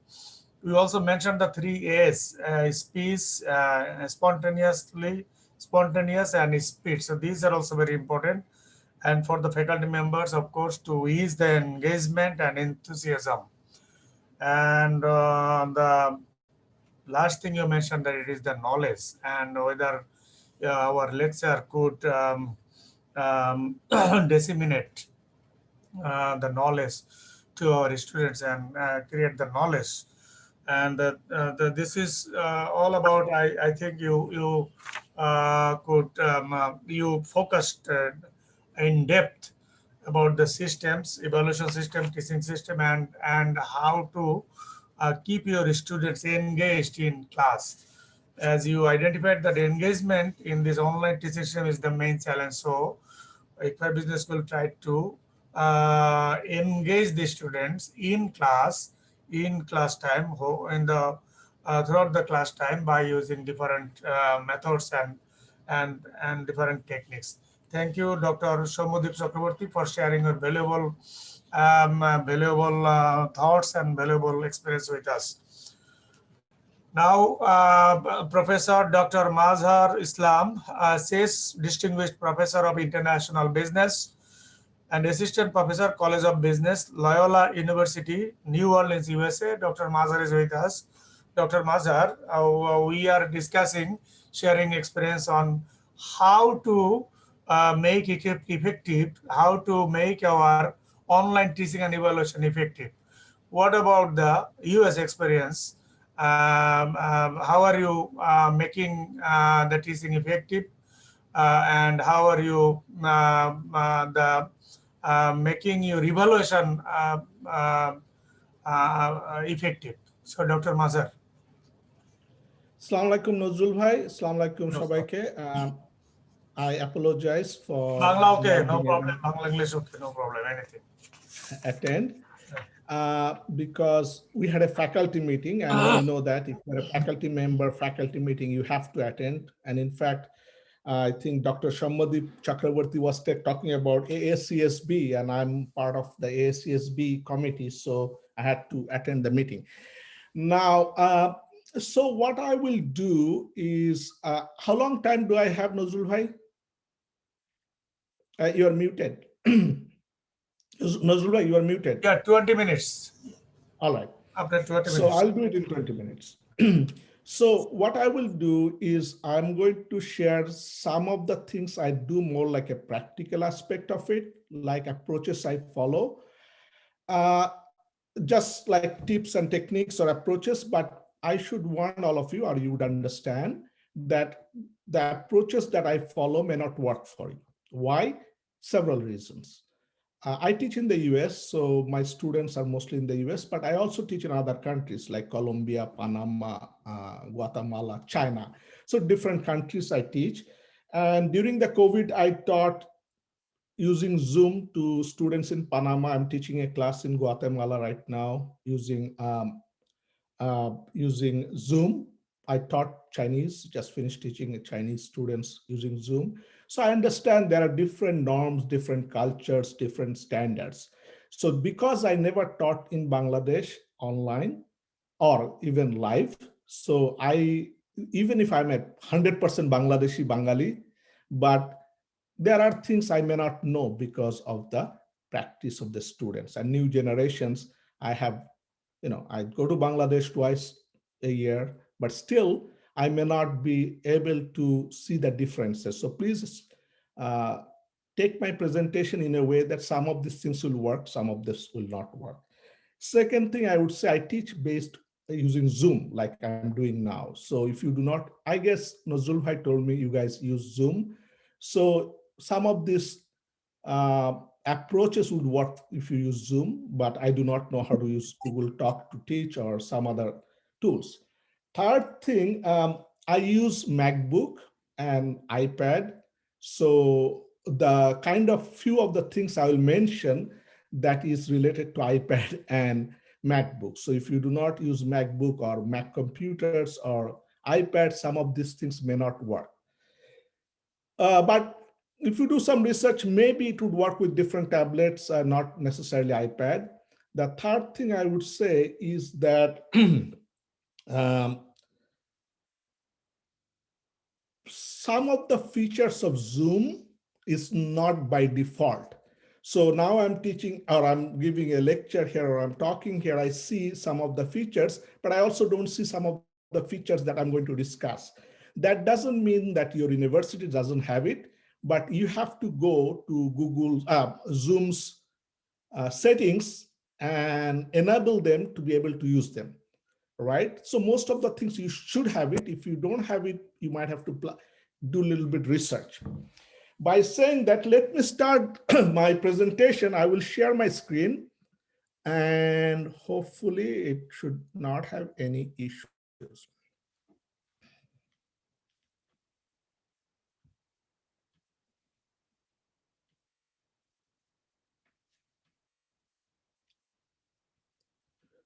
So what I'm doing here now, if you see, I'm sharing my iPad screen, right? So, and the presentation, I had a little bit difficulties uploading from my Dropbox to Zoom. So I send it to the coordinators of the presentation. She might be able to send it to you by Zoom or email. Now, if you see my screen now, this is from my iPad, right? So this is what I will do. I will go through some of that. Again, some of these things you already do it. So please excuse me if you have done this before or you do this for yourself. Sometime what happens is screen freezes. So if you don't see my screen the way it should, you can always warn me. So what I'm going to do is that first, when we had COVID back in March last year, we struggled like anybody else moving to online. So fall of 2020, when we went back to school again, but my all classes are on Zoom. Still now I teach everything on Zoom. In fact, I'm not in New Orleans, I'm in Philadelphia because I don't have to be in New Orleans because everything is online now. Now, so I put this, if you see here, I put these points on my syllabus saying that students should consider Zoom as a virtual classroom, and I like them to keep the video camera on. Now, in China, they are forced, so they cannot switch off their cameras. In most countries, they are not allowed to switch off the cameras. In our school now, they are kind of pushing students to keep the camera on. So in my courses, I ask them to take a written permission from me to be able to switch off the camera. So if somebody is sick or somebody has coronavirus or somebody has some other issues, they are allowed to keep the cameras off, maybe for a session or two. Otherwise, they are not allowed. So they're always keep the camera on. I always encourage them to sit in a quiet place. If the Wi-Fi is not strong, I tell them to connect with router. So I have like a small link I send them in my home. Now it's not connected with the cable with the router, but sometime I connect with the router. And of course, audio mute, unmute. There's one more point there that I use chat a lot, and I'll talk about chat. Now, as I said, I use, do you see my picture? Somebody say yes. I mean, do you see a picture with a laptop and iPad? Can you just thumbs up? Yes. Okay, so this is my setting. In most cases, this is my setting. So I have my laptop and iPad, and of course, there's a light there to encourage, have better light on my face. Now, what I do with this setting is that you can see my iPad is connected with my laptop. Now, I could also connect through Wi-Fi, right? Now, if you see that I like to write, right? I like to write. So writing is so important for me. I do not know how to teach without writing. So this is the way I do it, right? So for example, I'm writing now um, business school, right? So I always write, and I can share my writing to my students, right? In a way that they can enhance the learning. So sometimes not always, but when I discuss something maybe more complex that student may not understand, I share my, maybe I share my, I'm just giving an example from one of the classes I was teaching. Some cases I might share with them my writings. Again, my writing is not the best ones here, but you can understand what I mean by writing, right? So writing is an important element of my teaching. So I'm discussing about something I write, I emphasize, they have a copy. All right. Next thing I do is that I use breakout rooms. Again, I do not see here breakout room option because maybe I'm not the host of this presentation, but you will be able to find breakout rooms. I do have, depending on what you teach in business schools, often we have group projects. So I let students form groups, or I form groups for them, or sometimes breakout room has an option that randomly assigns students in number of rooms that you want to create. So when I assign, or I can manually assign students in different groups, so they can have 10 minutes, 15 minutes breakout time, and I assign them some part of the work to do. Maybe if we are doing a case study, we give some issues, we divide the issues among the student groups, and they get together in their virtual breakout room and discuss. Now, most of you know this, but if you do not, as an instructor, I have the option to visit different rooms virtually. So I could go and visit those rooms. Students also have an option to call me in their rooms. So if they have some issues or they are not clear, they might ask me to, Mazhar, can you come to our room? So I use breakout room almost all cases. But one thing I should remind, maybe unique or different, I teach long classes. So this Friday and Saturday, I taught 9 hours on Friday, 9 hours on Saturday. So these are 9 hours classes, starts 8 o'clock in their home country and finishes at 6 o'clock with a one hour lunch break. So students are sitting in front of their computers for 9 hours on Friday and 9 hours on Saturday. And then next weekend is off. Then they again sit 9 hours, 9 hours. So that's how 4 days we cover a 3 credit course. So it's brutal. But we also give them some. So they read cases in 4 days. We do like 4 or 5 cases, maybe 10 articles, some other materials. So sometimes they're not able to comprehend the materials on time. Remember, these guys are full-time employees, executives. They have their jobs, their families. So having breakout rooms, allowing them to discuss themselves, share their own perspective on a topic or an issue is helpful in a way that when they come out, so if I give them 15 minutes, they get back in 15 minutes, then we have a discussion as a class. Other thing I do, I think somebody discussed that before. I'm sorry, I was not present. I use Google document to share among students groups. So while they're in breakout rooms, they go to Google document. So I'm not going to go to that link to show. Here is a screenshot of that. So what I do is I go to Google, I let them have student names, groups, right? So different groups, I give them different topics. You can see my writing, hopefully no issues. So I give them different groups, different topics, and they try to write down the responses. So this is from a class I just taught a few days ago. So what happens here is that I know they're working in breakout rooms because I can look at I can see them live working on the group projects on the Google document or Google Sheet, right? So I use a breakout room and Google document for collaboration. And then I use polling as well. So there's some background noise, maybe somebody has to mute.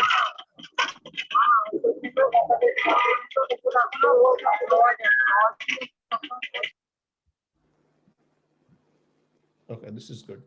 Okay, let me go back to sharing my screen.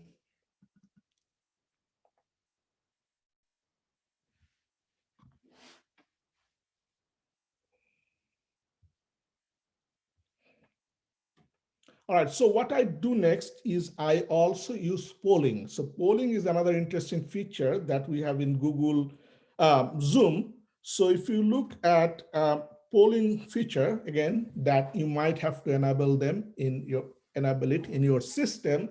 So polling is another way of engaging student, especially if we have a case or something that relates to some sort of opinion. So give an example, like I'm teaching a case. Before I start teaching the case, maybe the case focuses on two decisions. The management of the company has to make either A or B decision. And in this case, I'm just made it up. If the CEO should go ahead and create a joint venture in Mexico. Now, students read the case and they can vote. So they can vote in terms of they can poll. And I have a data for live students before we start discussing the case. We know X percentage of students want X, moving to Mexico with a joint venture, Y percentage of them don't want, and maybe there are a small group that do not know. Now, the purpose is that while we do the case study, at the end, I do polling again, and you see that there is a shift. So often, in most cases, students change their mind after we discuss the case in the classroom. And that is beneficial in a sense that then I can ask at that, okay, who all are you change your mind? Then some student will raise hand and they say, yeah, professor, I changed mine. I thought it was not a good idea to go to Mexico with a joint venture. Now, after the discussion, I think it is probably the right way to go ahead, right? Or implement this strategy. Then I said, why did you think so? Then you get some interesting insight. In fact, they reflect on what they learned from this discussion. And that's really wonderful for other students who did not change mind or change their mind. So I just wanted to discuss few of the things that I do, and some of you most likely do it, but if you do not do it, it's a one way of doing that. I use a software that allows me to write. It is called Liquid Text. So the software I use for writing so you can upload PDF file or you can upload PowerPoint slides. It's called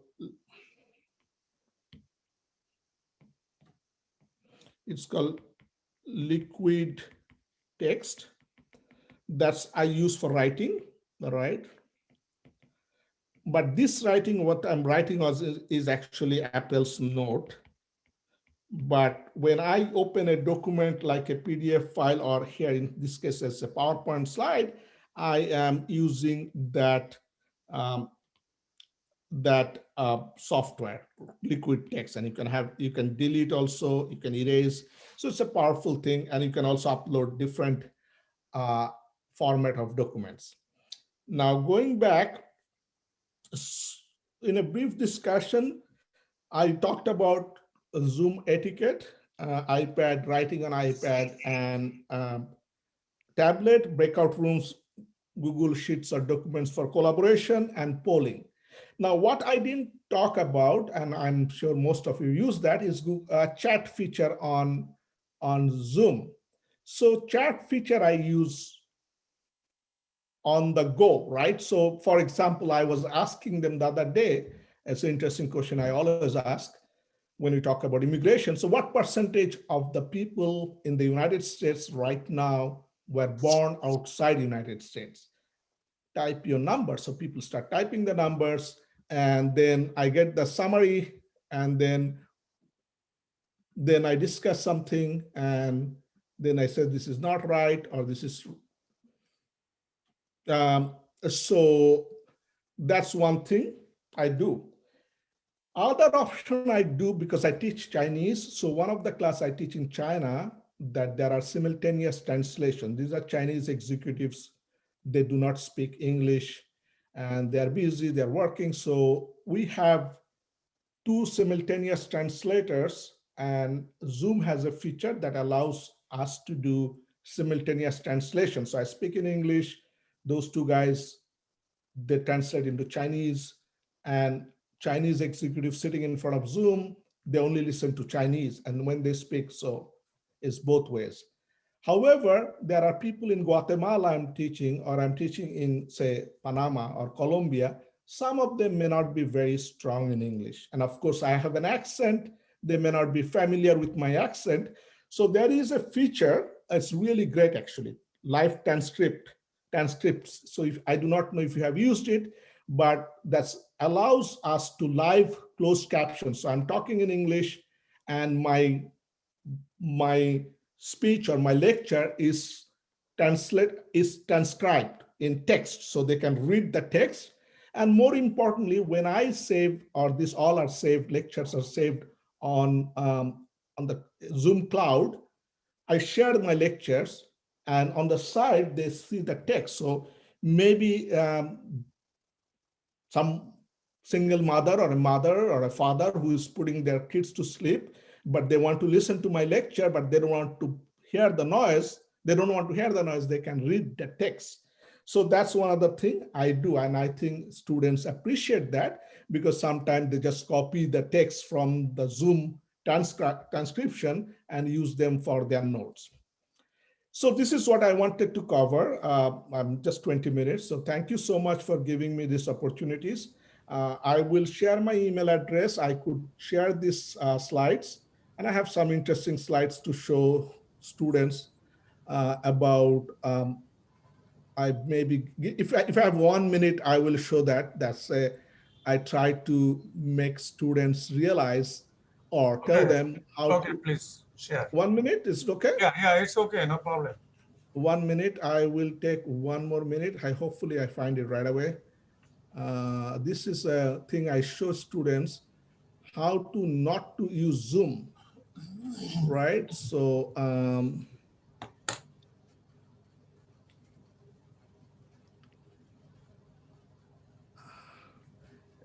one second.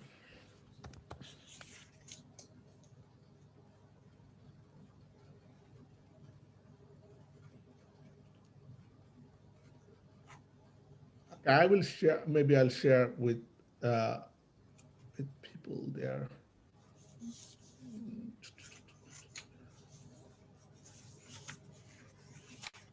It's called cat zooming, cat. Zooming cat.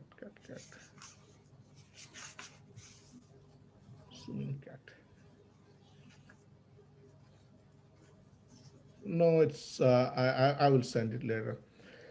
So thank you so much. This was basically showing how not to do Zoom with pictures from different ways cats are looking at. So I will share that.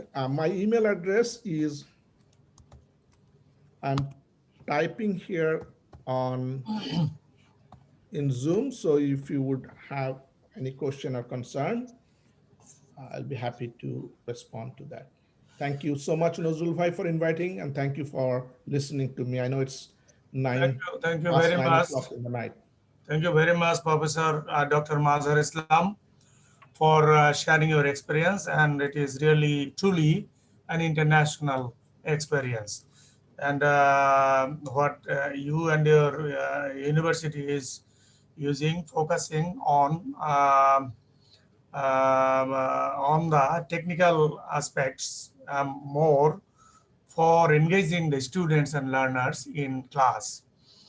What you mentioned in your lecture, that Zoom classroom etiquettes is very important, and in that etiquette, You mentioned that in China, it is mandatory for the students and learners to keep their videos on.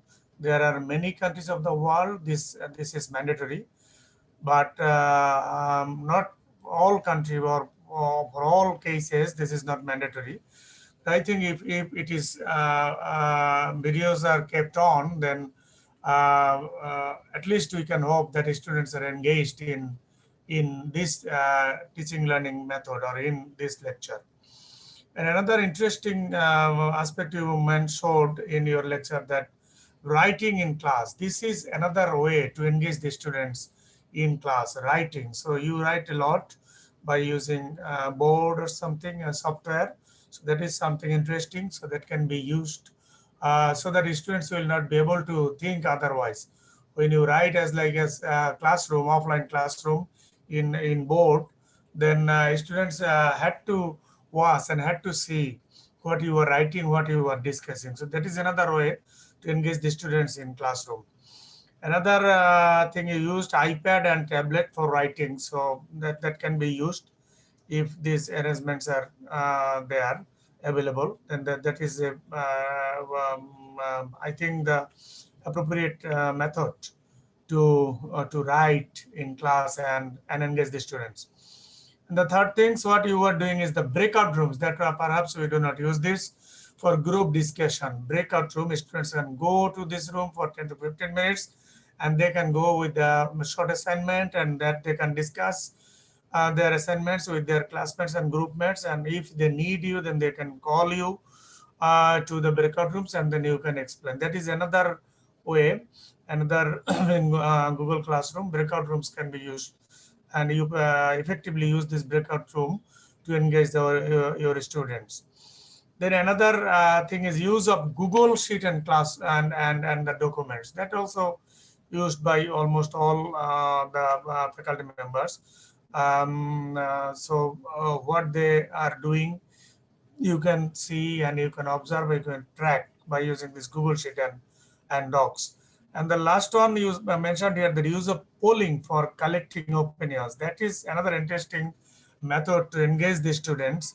It is in Zoom, so you can show this by using say poll 1 or poll 2, and then you can seek their opinion, and then you can justify or you can ask them to justify why they opined like this. So this is another way, polling for collecting opinions from the students. This is another way. And you mentioned that you downloaded software, liquid text software used for writing. So that is another lesson for us, and also can be used chat feature that you do not use, and simultaneous translation is needed if it is transnational or international class. So thank you, Professor Dr. Mazhar, for introducing a new technology-based engagement, use of technology for engaging students in online teaching and online classroom. But I also wanted to know about the evaluation, how you ensure the fairness in online evaluation. Can you say something for 1 or 2 minutes? How are you going to evaluate online? So one of the things I do, for example, I do open book tests. So midterms and finals are open books, so they can do whatever they want to open the book, all right? But of course, as Professor Shamodip said, that we have software to catch students, right? Turn it in. So if there are copies from online, in fact, last night I caught one student. So there are ways to take them. And again, there are cultural differences. So you have to be very, uh, one, one has to be really emphasize that in the classroom, in a sense that some cultures, I don't want to name any culture, right? That's not right thing to do. Some culture people actually do not understand that much if they copy from online. So you have to emphasize. So I think we have to emphasize again and again in the syllabus in that you cannot copy. So I do take home midterms and finals. For quizzes, I gave a short period of time. So maybe 20 minutes for 20 questions. So they have to open online, go online and test. I do sometimes something that maybe to catch them, right? So I do by intentionally do a question in a way that you can catch them if they're copying. And also you have the timestamp. Sometimes what students do, they sit down together and do these quizzes, and then they have the timestamp. So you see they start together and finish together. But to be honest with you, now because COVID is such a severe case, I have students right now, 2 students have COVID. Throughout the last 1 year, I have students whose parents died, grandmothers died, grandfather died, sister died, and so there was really, New Orleans was at one point of the the epicenter of COVID in the United States. So considering all those things, and as you know, many people are going through mental health issues. In fact, in a recent survey, I think 9 out of 10 professors in the US, they said that they have noticed more um, mental health issues among students, especially anxiety, depression, right? So considering that we are going through a difficult time for all of us, we lost our friends, our relatives,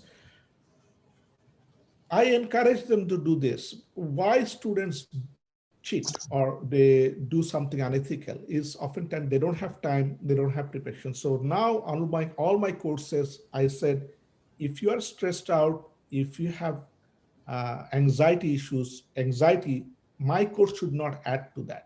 So I make sure this course should not add to your anxiety. I know you have other issues. Yesterday I was teaching Saturday, I was teaching a 9 hours class to Guatemala. One girl, she left the class early on and then she wrote down she was not feeling well. Now she has COVID. She's a single mother, right? Now, what can I do, right? So I have to be considerate. I have to be much more, I have to work with them with much more compassion, right? So I said deadline is deadline, but if you cannot meet deadline, I'm much more open now. I give them 1 day, 2 days. And Zoom is a great thing because sometimes students struggle, right? So they do not know how to do the assignment. I said, let's talk. Instead of you copying or doing something unethical, I will give them 15 minutes, half an hour in the night, in Sundays. So I think we have to work with students at this time, especially that we are going through and Bangladesh now we again have an uprise of COVID. I think, yes, I do evaluate, I'm strict, I fail students, but I think the COVID time due to this limitation, I have in the US students who do not have internet in their home. And you think, oh, United States, why not? There are people who do not have internet. There are students who they use their phone because they don't have internet, but the phone, they have a limited data, right? So their sisters are taking classes. So we have to all be considerate and try to become a compassionate and much more working with them. I'm spending more time with my students now than ever before, right? So that's what I would say. Yes, I do evaluate through open books and short quizzes, right? Sometimes I do quiz at the beginning of the class so that they don't have a way to copy or do things. But again, I have to be more considerate, compassionate, and much more supporting as we go through this difficult time. Thank you. Thank you, Dr. Mazhar. There was useful discussions from the distinguished speakers. What Dr. Mamun mentioned that from the beginning of the session that it is really a challenge for us in this online teaching and evaluation system to engage our students. So that is the main challenge in front of us. And to engage, in order to engage our students, what University of Hull is practicing, they are in fact preparing lectures, short lectures, 30-minute lecture, and edited lecture, and that is uploaded, and then students are asked to study those lectures and then come to the tutorial class where there are 20 to 25 students to discuss that lectures and to exercise practical exercise practice there in the seminar class or the tutorial class.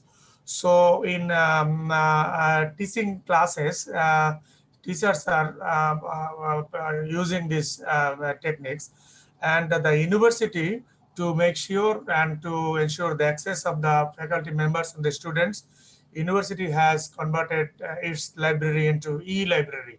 So all the sources are there so that the students and faculty members can enter into the library and can read, can collect, can copy the resources, and then the students can learn. And also Dr. Mamun mentioned that the flexibility, what also Dr. Mazhar also mentioned, flexibility is given to the students. This is needed because nobody knows in this COVID situation who is going to be affected by this disease. So flexibility is a must in this online system. Flexibility is given. And also Dr. Mamun mentioned that exam and evaluation and assessment system in UK, there is, in University of Hull, there is no exam system, no mid or no final exam. So they only use the continuous assessment system that includes assignments, that includes term project or maybe presentation or class participation or like this. And through this, quality is ensured in teaching method, in teaching process, and also in evaluation process. And Professor Dr. Shommo Deep Chakraborty, he was very detailed in his lecture. He mentioned that the faculty members were highly prepared and they were given training by the university authorities so that they can engage their students in classroom. And they use the independent, you can say independent platform, online platform, Google Meet, and that has been licensed by the university from the Google. And also he may wanted to say that it is not the technique, it is not the problem which is concerned with the technical part of this online teaching and evaluation system. It is rather, it is the student engagement that is the challenging part of the in front of the faculty members, and also keeping the students in the classroom. So to keep the students in classroom, to engage them in classroom, so they use mock test, or after some time they give attendance, automatic attendance by using Google Meet, and also they give the a short quiz in class to keep the students in class. And also Dr. Shommo mentioned that every session is recorded, and random quizzes are there, and also anonymous feedback from the students are taken by the university authority, whether the faculty is understandable to the students, or he or she could successfully communicate to the students. And he mentioned 5 C's, the clarity here, 5 principles are very important here: clarity, communication, conviction, confidence, and conditioning. He also mentioned that involvement, inertia, initiative, and interest of the students, these are also very important to ensure whether the students has got interest. They select the top performer in his class so that the students will take interest to the class. He also mentioned that space, then spontaneity, and also speed. These three are the key factor to make our lecture effective and to engage our students. So the engagement and enthusiasm, with enthusiasm is very important, and because we want to disseminate knowledge, we want to make our class effective through this online teaching learning method. And also ICFAI Business School brought industry personnel, connect industry personnel in class so that students are engaged, students focuses on the class as the industry personnel comes to the class. So by this way, in India, they engage the students in class. Dr. Mazhar, your lecture was really fantastic. You mentioned that a number of technical instruments, technical portals you are using, those are really interesting, and by using these technical instruments, students are engaged in classroom, like some etiquettes. We can use some class Google Zoom classroom etiquette.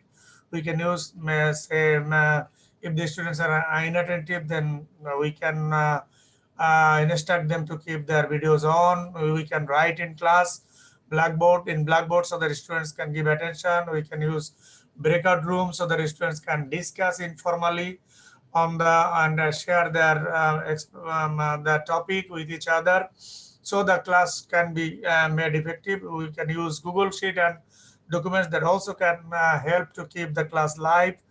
And the last point you mentioned, that polling system is very interesting to engage students in class.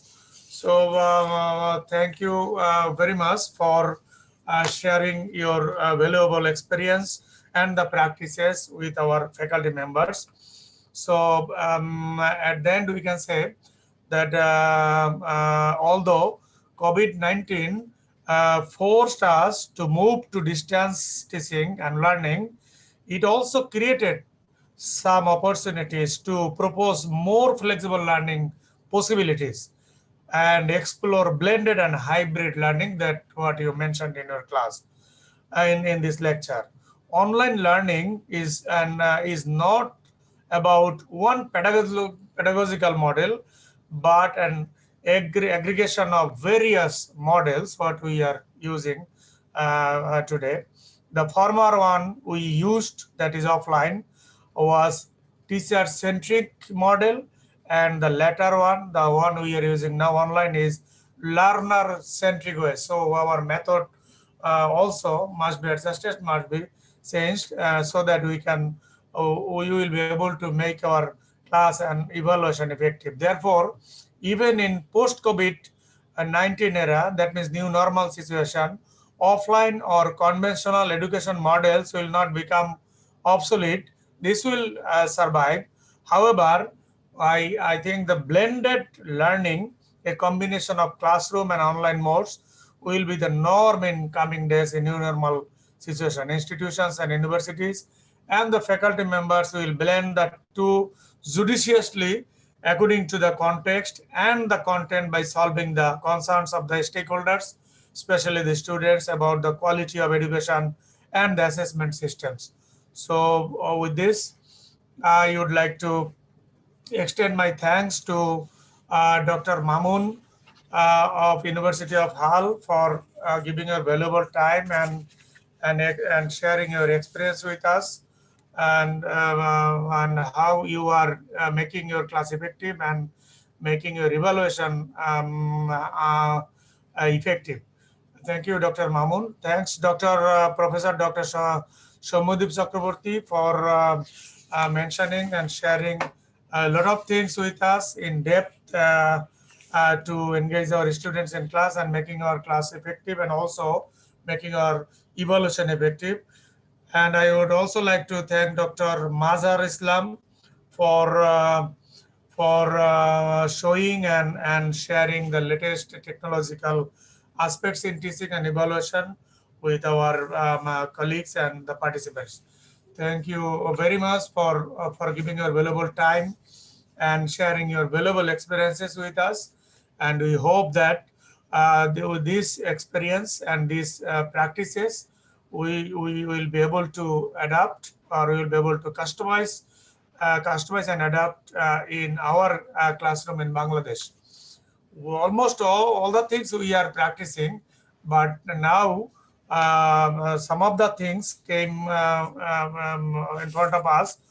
I am sure that those are not practiced in Bangladesh. We are still, I think, methodical, and we are almost unable to come out from the traditional method to this online and modern method of teaching and evaluation.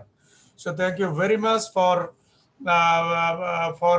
attending this webinar in this evening, and I on my behalf and on behalf of Northern University Bangladesh, extend our cordial thanks and appreciation for sharing your valuable experiences and practices what you are doing over there with our faculty members. Thank you. With this, I would like to conclude here. Thank you all for this evening, for this live session. Thank you very much. Thank you, sir. Thank you. Yeah, Thank you so Farzana, much for over to you. inviting. Yeah. Thank you, sir. Thank you. On behalf of Northern family, I'd like to express my heartfelt gratitude and thanks to all of the resource persons and also all the faculty members and our guests. So I would like to express my thanks all of the persons who actually make this event so successful. So thanks to all and stay safe, stay blessed. Thank you. Good night. Thank you. আপনারা কেউ যাবেন না, এখন একটু সবাই on করেন, ছবি তোলা হবে। সবাই একটু ক্যামেরাটা অন করেন, এতক্ষণ যা বললাম সেটা একটু প্র্যাকটিস করে না, রিহার্সাল দেই। একটা মিনিট স্যার। জি, আমি আমার টিচারদের অনুরোধ করতেছি, ফ্যাকাল্টিদের একটু প্লিজ অন ইউর ক্যামেরা। আমরা তো এতক্ষণ বললাম যে ক্যামেরা অন থাকতে হবে, আমরা একটু অন করি please. Tulika Chakraborty, thank you for attending this session. Dr. Tulika. Thank you, sir. Yeah. Thank you for conducting such a nice webinar. It was really very nice. Thank you too for attending this webinar. So সবাই এখনো on করেননি, যেমন সঞ্জিদা আক্তার আমি দেখতে পাচ্ছি করেননি, Sakawat, please on your video please. এবং আমাদের আইটি যে আছে একটু ছবি নেবেন। Ibrahim, can you take a photograph? Okay sir. এখনো অনেকে অন করেননি।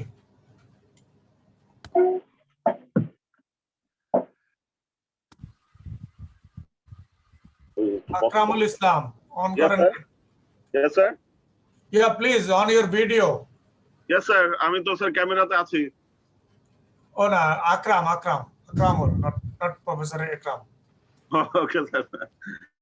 Okay. Okay, take the photograph. Now I think almost all are on.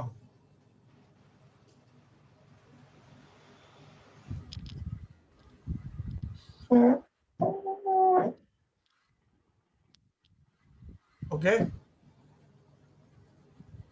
Ibrahim, all right? Ongoing, sir. Okay, please.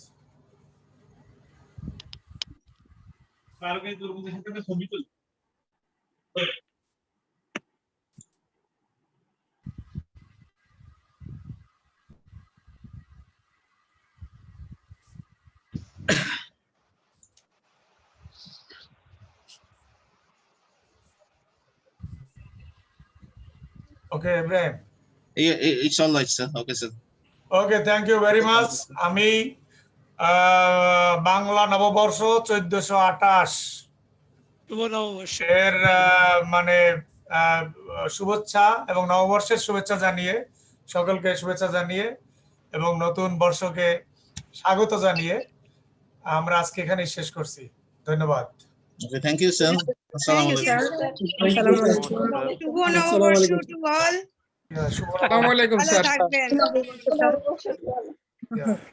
Thank you. আসসালামু আলাইকুম স্যার। ওয়ালাইকুম স্যার। শুভ নববর্ষ। শুভ নববর্ষ। আসসালামু আলাইকুম স্যার। আসসালামু আলাইকুম স্যার। আসসালাম, thank you. Bye bye. See you in another program soon. Okay. Bye bye. Thank you, Nazrul sir. Thank you. Mazhar Islam sir, we'll be in touch with you. Sure. Sir বলার দরকার নেই। না আপনার সঙ্গে আমার যোগাযোগ থাকবে। আমি আপনাকে একটা লিংকডইনে লিংক পাঠিয়ে দিয়েছি। We will keep in touch. Sure. Thank you. আচ্ছা, কথা হবে। হ্যাঁ হ্যাঁ নিশ্চয়ই। আমি তো বাংলাদেশে, আমি ইন্ডিয়াতে 4 বছর কাটিয়েছি। সো আচ্ছা হ্যাঁ দেখলাম আপনি বোধহয় আইআইটি খড়গপুরে ছিলেন না? অনেক আগে। না মানে 90 এর দশকে বোধহয়। হ্যাঁ 93 তে I graduated আমি লাস্ট টাইম ইন্ডিয়া গেলাম 2018 এই 2 বছর আগে। আচ্ছা আচ্ছা, তাহলে তো একদম কোভিডের আগে। না, আমি I am আপনার Bangalore. সঙ্গে যোগাযোগ থাকবে। আমি আমাদের ইউনিভার্সিটিতে, কারণ আমাদের ইন্টারন্যাশনাল বিজনেসের উপর অনেক কাজ হয়, তো আমি যোগাযোগে থাকবো আপনার সঙ্গে। Sure sure. আপনি এমনি লোকেশন কোথায়? আমি সরি, আমি দেখিনি। আমি হায়দ্রাবাদে আছি, কিন্তু আমি অ্যাকচুয়ালি কলকাতার মানুষ, কিন্তু আমি হায়দ্রাবাদে আছি।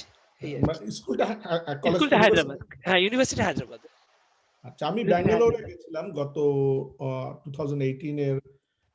19 এর সামারে। আচ্ছা আচ্ছা আচ্ছা। আমাদের তুলেনের একটা গ্রুপ নিয়ে ওখানে আই এম ব্যাঙ্গালোরে উই হ্যাড এ, মানে আমি 75% পড়িয়েছি, ওখানে local faculty 25%. Then we went to see some startups and companies. It was nice. But last year তো যেতে পারিনি, এই বছরও যাওয়া হবে না, সো এখন তো সব বন্ধ। আমি লাস্ট ইউএসএ তে ছিলাম, আমি ইউনিভার্সিটি অফ টলেডোতে পিএইচডির জন্য। তো আচ্ছা আচ্ছা। টলেডোতে ছিলাম তখন, ওহাইওতে। তো আমার হ্যাঁ। যে আমার যে প্রফেসর, যারা সুপারভাইজার, সে ওহাইও থেকে ছিলেন। তো তো ওই জন্য। আর আমার মাস্টার্স করেছি আমি লিভারপুল থেকে, ইউকে। আচ্ছা আচ্ছা, গুড গুড। ওই জন্য ওই ডক্টর মামুনের সঙ্গে কথা হচ্ছিল, মানে উনি যে ওই প্লেজারিজম বা ওগুলো বলছেন, ওগুলো অত্যন্ত এস্টাবলিশড ওইসব জায়গায়, কিন্তু অ্যাকচুয়ালি আমাদের সাউথ ইস্ট এশিয়াতে এই প্লেজারিজম জিনিসটা এতটা বোঝালেও ঠিক বুঝতে পারে না মানুষ। তো ওটাই ধীরে ধীরে একটা ক্ল্যারিটি আসছে স্টুডেন্টদের মধ্যে। আমরা টার্নিটিনটা ইউজ করছি, কারণ নইলে কপি পেস্টের একটা কালচার চলে আসবে। হ্যাঁ, সেটাই হচ্ছে আর কি, মানে বাংলাদেশের প্রেক্ষাপটে না, এখানেও মানে কিছু দেশে এগুলোর প্রচলনটা একটু বেশি। কিছু দেশে, মোস্টলি নাম না করাই ভালো, কিন্তু অনেক দেশেই ঠিক বোঝে না যে প্লেজারিজম জিনিসটা কি। তো এবং ফার্স্ট অর্ডার, সেকেন্ড অর্ডার, তার কি রেসপেক্টে ওই জিনিসটা তবে আসবে ধীরে ধীরে। এই অনলাইন মোডে আসার ফলে আমি তো বলি যে ডিজিটাল মোড অফ এডুকেশনের ফলে আমাদের রিচটা অনেকটা বেড়ে গেছে। যেটা আগে যেটা একটা লোকেশন কনস্ট্রেন্ট ছিল, রাদার অনেক ইন্টারন্যাশনাল প্রফেসর এখন আমাদের ইনস্টিটিউটে পড়াচ্ছে, আমরা পড়াতে পারছি সেখানে। যেমন আমি কিছু ইন্দোনেশিয়াতে কিছু ইভেন্টসে যাই, সিঙ্গাপুরের কিছু ইভেন্টসে করি, আমার ইউকের ইউনিভার্সিটির সঙ্গে যোগাযোগ হয়, ওখানে সেশনস নেওয়া চলে। আই থিঙ্ক অনলাইন মোডটা একটু এস্টাবলিশড হওয়ার ফলে exchange of knowledge, exchange of ইনফরমেশনটা অনেকটা বেড়েছে। অ্যাবসলিউটলি। আমি চায়নায় যে পড়াই এখন, in fact I think because they are highly motivated, like they are very motivated students, competitive exam দিয়ে ঢোকা, মানে আমাদের খুবই মানে টপ স্টুডেন্ট ওদের। তো ওরা যেহেতু মোটিভেটেড, সো ইটস ইজি। ওরা করে কি, রেকর্ড গুলো আবার শুনে। এক্স্যাক্টলি, ওরা একবারে ঠিক বুঝে না, 2-3 বার শুনতে থাকে ওরা বারবার। লাইভ লেকচারে সেটা হতো না। না না, লাইভ লেকচারে আমি বলবো আমাদের নিজস্ব দেশীয় স্টুডেন্টদেরও এই প্রবলেম ছিল যে ধরুন একবারে বুঝলো না, পরে অন্য লোকের থেকে জানা বা ফ্যাকাল্টির কাছে যাওয়া, সেই অপশনটা অনেকটা কমে যায়। 2 বার 3 বার 4 বার সেটা শুনতে পারছে। পরীক্ষার আগে একটা ফ্যাকাল্টির কাছে যে জিনিসটা শোনাটা, সেটা দে ক্যান রিভিজিট ইট। তো ওই একটা সুবিধাটা থাকে, অনেকটা আইডিয়া ক্লিয়ার হয়। বাট আমার মনে হয় কিছু ক্ষেত্রে আবার কিছু স্টুডেন্ট ওটাকে টেকেন ফর গ্রান্টেড নিয়ে নেয়। সো রেকর্ড তো থাকবেই,